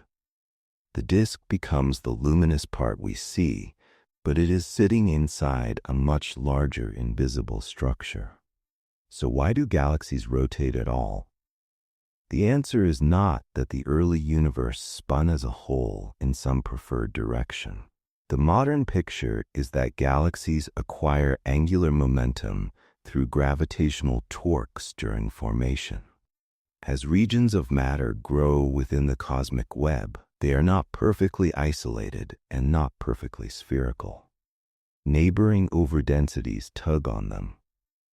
Those tidal pulls apply torques that change the angular momentum of the forming region, while the larger system conserves angular momentum overall. Over time, these torques give protogalactic material a net spin. When the region later collapses and settles, that net angular momentum becomes the foundation of galactic rotation. Once ordinary matter falls into a dark matter halo, it behaves differently from the dark matter itself. Dark matter is effectively collisionless. Its particles do not readily collide and dissipate energy in the way gas does, at least within the standard picture. Ordinary matter, on the other hand, can radiate away energy. Gas can collide, shock, cool, and lose thermal energy by emitting radiation. When gas loses energy but retains angular momentum, it naturally settles into a rotating disk. This is the same general logic as in smaller systems, but on a far larger stage. The disk is a configuration that allows gas to be bound and compact while respecting the constraints of angular momentum. Over time, stars form within that disk, inheriting its rotation. The galaxy becomes a rotating stellar system embedded in a dark matter halo. Not all galaxies look like thin rotating disks, though. Many galaxies are elliptical or more spheroidal in shape, with stars moving on a wide variety of orbits rather than in a single orderly plane. These galaxies can still have net rotation, but random motion can dominate over ordered rotation. One major reason for this difference is mergers. When galaxies collide and merge, their stellar orbits are mixed and scrambled. Orbital angular momentum from the merger can be converted into random motions of stars, puffing the system up into a spheroid. Gas, if present, can dissipate energy, fall toward the center, and later reform a disk. But in gas-poor mergers, the result can be an elliptical galaxy where rotation is less obvious. Again, angular momentum is not destroyed. it is redistributed into different kinds of motion. Galactic rotation also reveals something about the distribution of matter within galaxies. In the inner regions, ordinary matter can dominate the gravitational field, especially in galaxies with dense stellar bulges. In these regions, rotation curves can rise steeply. Farther out, dark matter often becomes dominant, and the rotation curve tends to flatten.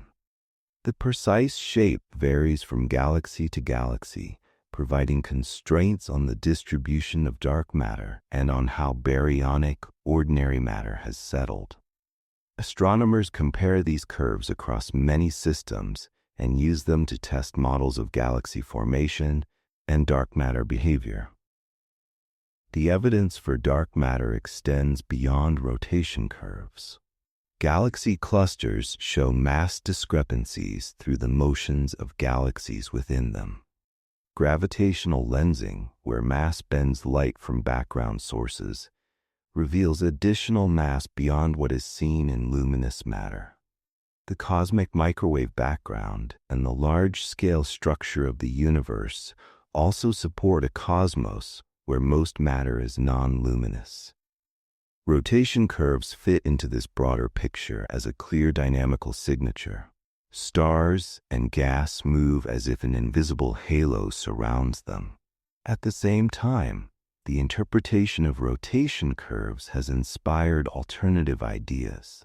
Some researchers have explored modifications to gravity at very low accelerations to explain galaxy rotation without invoking dark matter.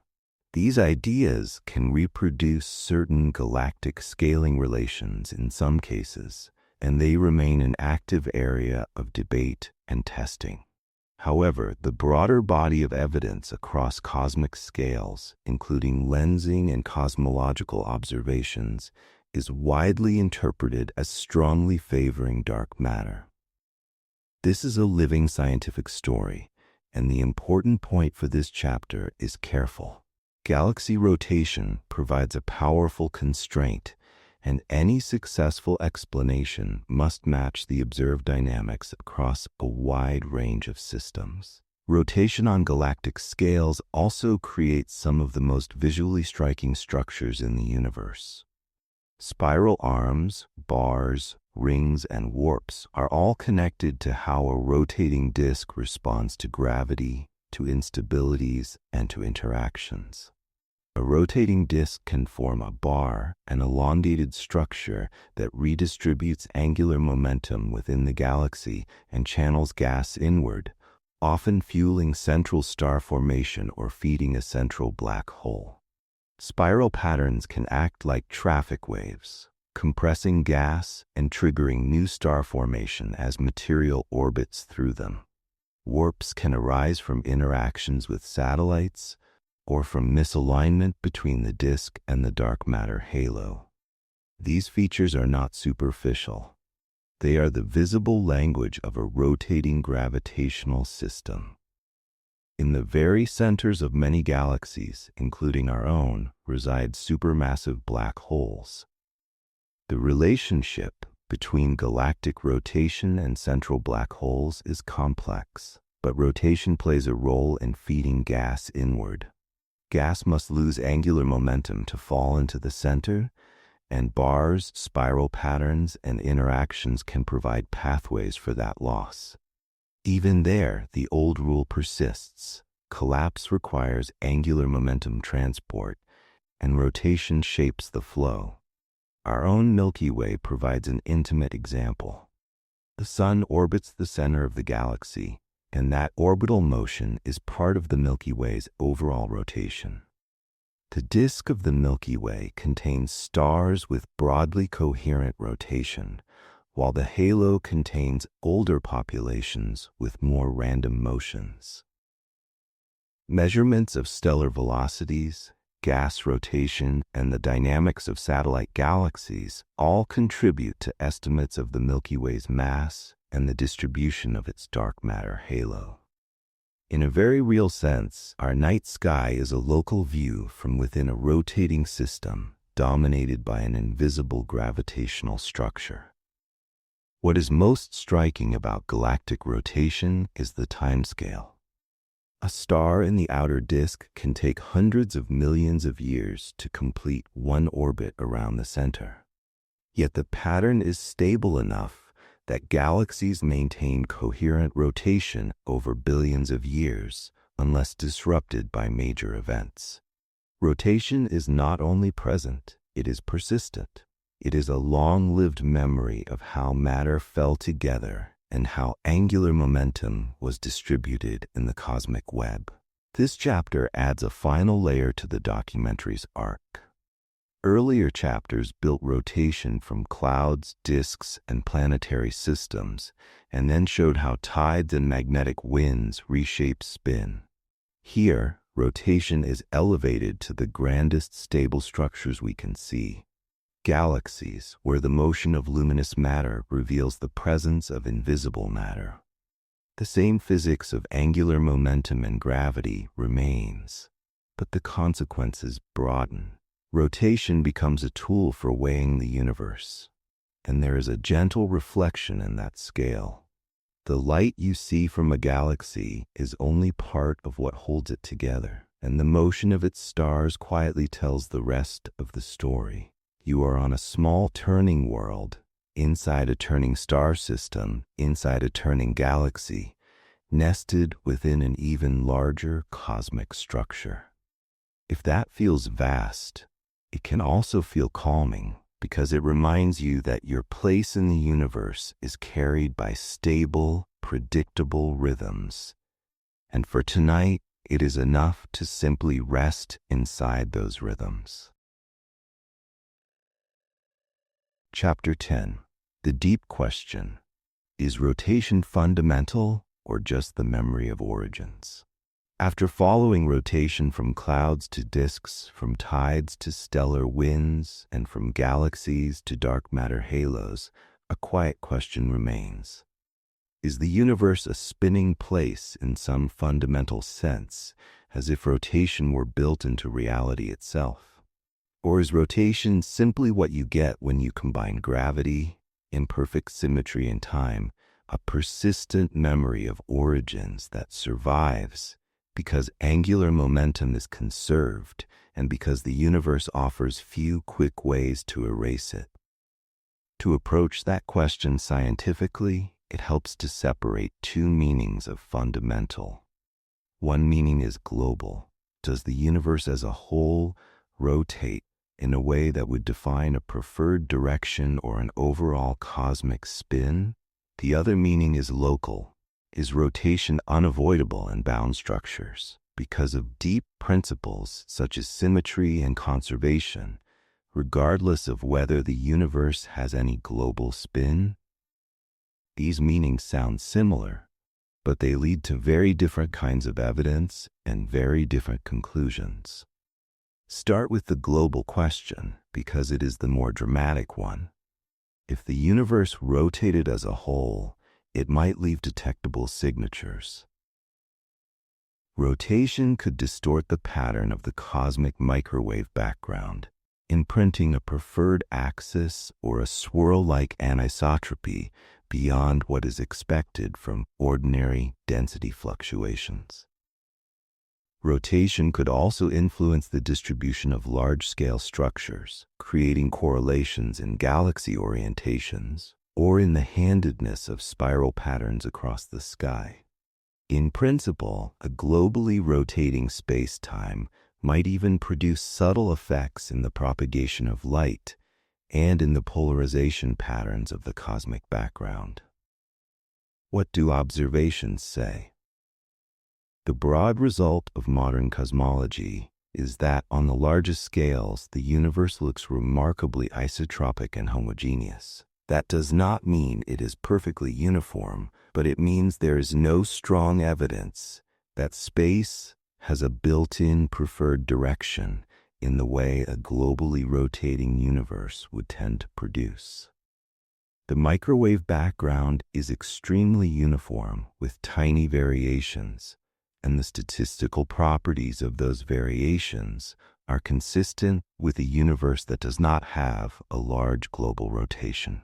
Researchers have searched for specific kinds of anisotropy that would indicate cosmic rotation or vorticity on the largest scales, and the constraints are tight. If there is any global rotation, it must be extremely small compared with the expansion rate, and far too small to be the direct cause of the common rotation we see in planets, stars, and galaxies. This is an important scientific point to hold gently but firmly. The universe does not need to be globally rotating for local structures to rotate. The everyday rotation we observe is not evidence of a cosmic whirlpool turning everything in the same direction. In fact, one of the notable features of the cosmos is that rotation directions are mixed. Planets and stars in a given system often share a common sense of rotation because they formed from the same disk. But across the sky, galaxies have different orientations and different apparent handedness. Any global rotation would have to be subtle enough not to dominate these local histories, and the best current evidence suggests it is, at most, a tiny effect. So if rotation is not a global imposed feature, why does it feel so universal? Here the second meaning of fundamental becomes more relevant. Rotation may be fundamental in the sense that it is a generic expected outcome of how matter evolves under the laws we know. The universe began with small irregularities rather than perfect symmetry. Gravity amplified those irregularities and gathered matter into bound systems. In that process, even slight sideways motions and slight asymmetries were preserved and often amplified. Angular momentum conservation, rooted in the rotational symmetry of physical laws, made those sideways motions difficult to erase. As matter cooled and dissipated energy, it settled into rotating configurations. The result is that rotation appears everywhere, not because it was commanded, but because it is the natural surviving pattern of motion in a universe that builds structure. In this view, rotation is memory. It is a record of how matter flowed, merged, and settled. The memory language is not poetic exaggeration. It is a statement about conserved quantities. When a system forms, it inherits angular momentum from its environment. As it evolves, that angular momentum is redistributed by torques, tides, magnetic winds, and interactions. But unless it is transferred away, it remains. A planet's day length and tilt carry information about impacts and tidal history. A star's spin carries information about its birth environment and its long magnetic braking.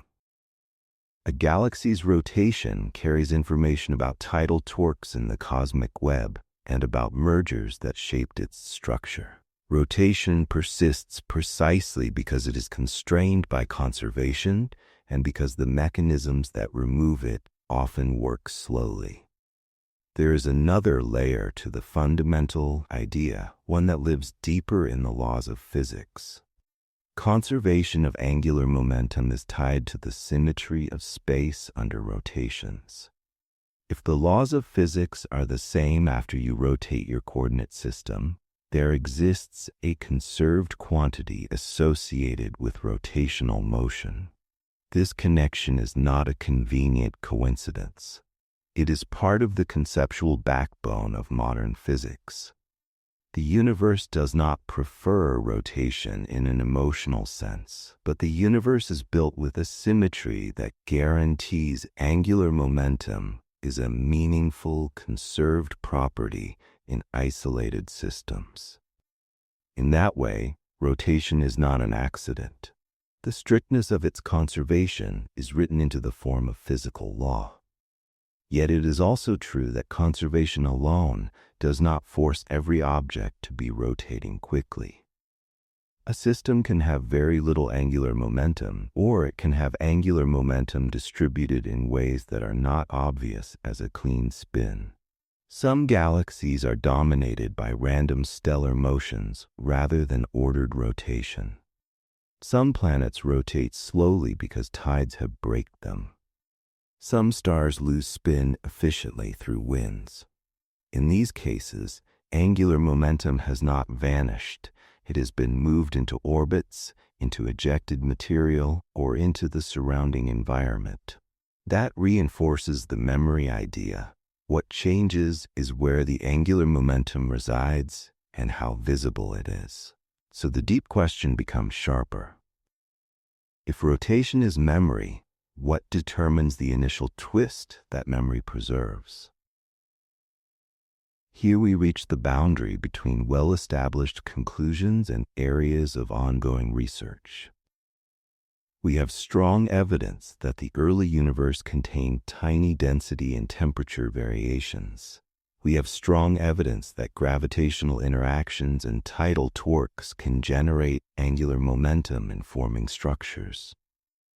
But the precise distribution of angular momentum across scales and the detailed pathways by which it is acquired and transported during formation remain active topics.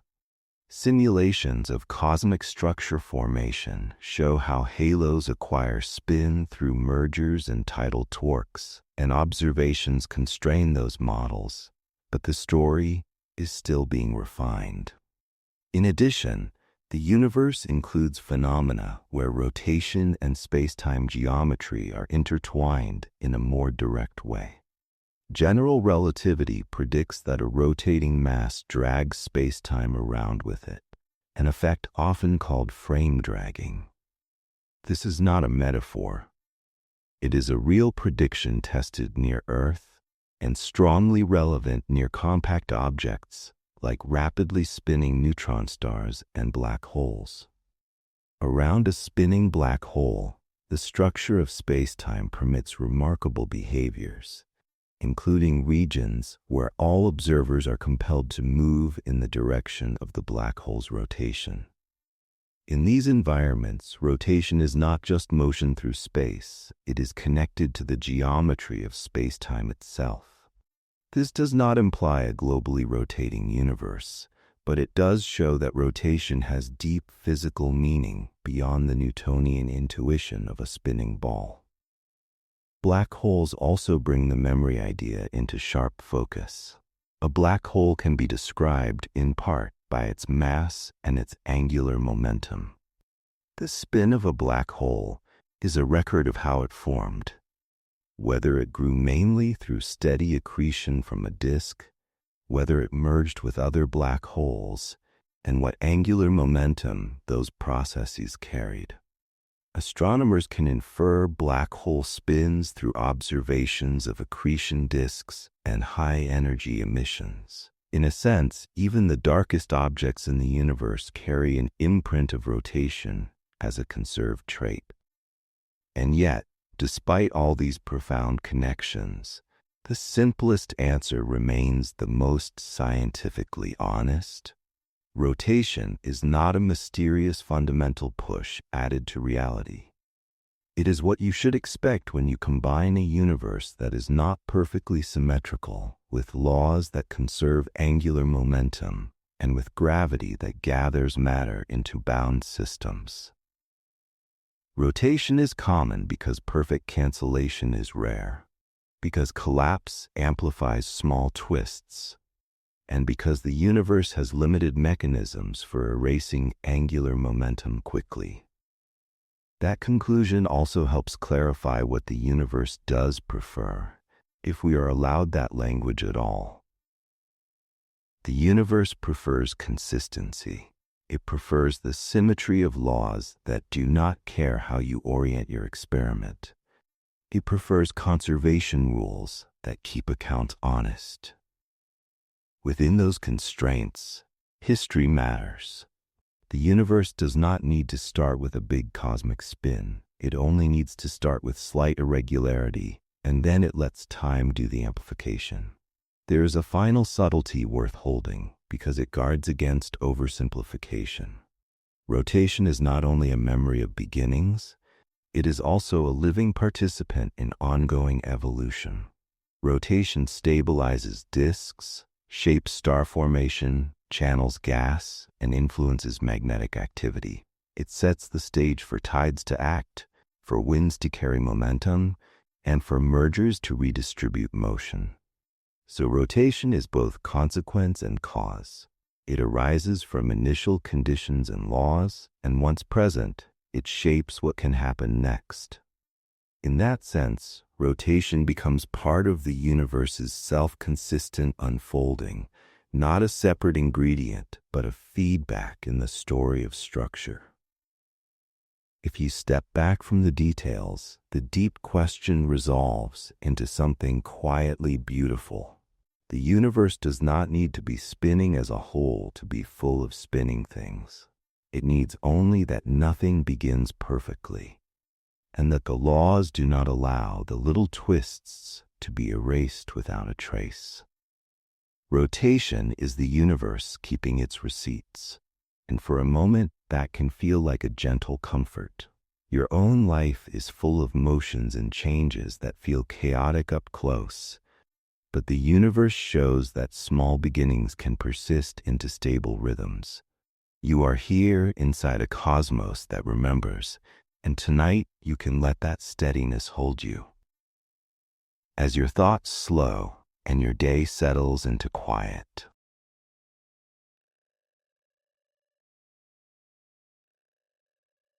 If you're still awake, I've got another video waiting for you. One more gentle trip through science that you can simply drift to. But if sleep is already pulling you in, let it. Thanks for spending this time with me, friend. Sweet dreams among the stars, and I'll see you in the next one.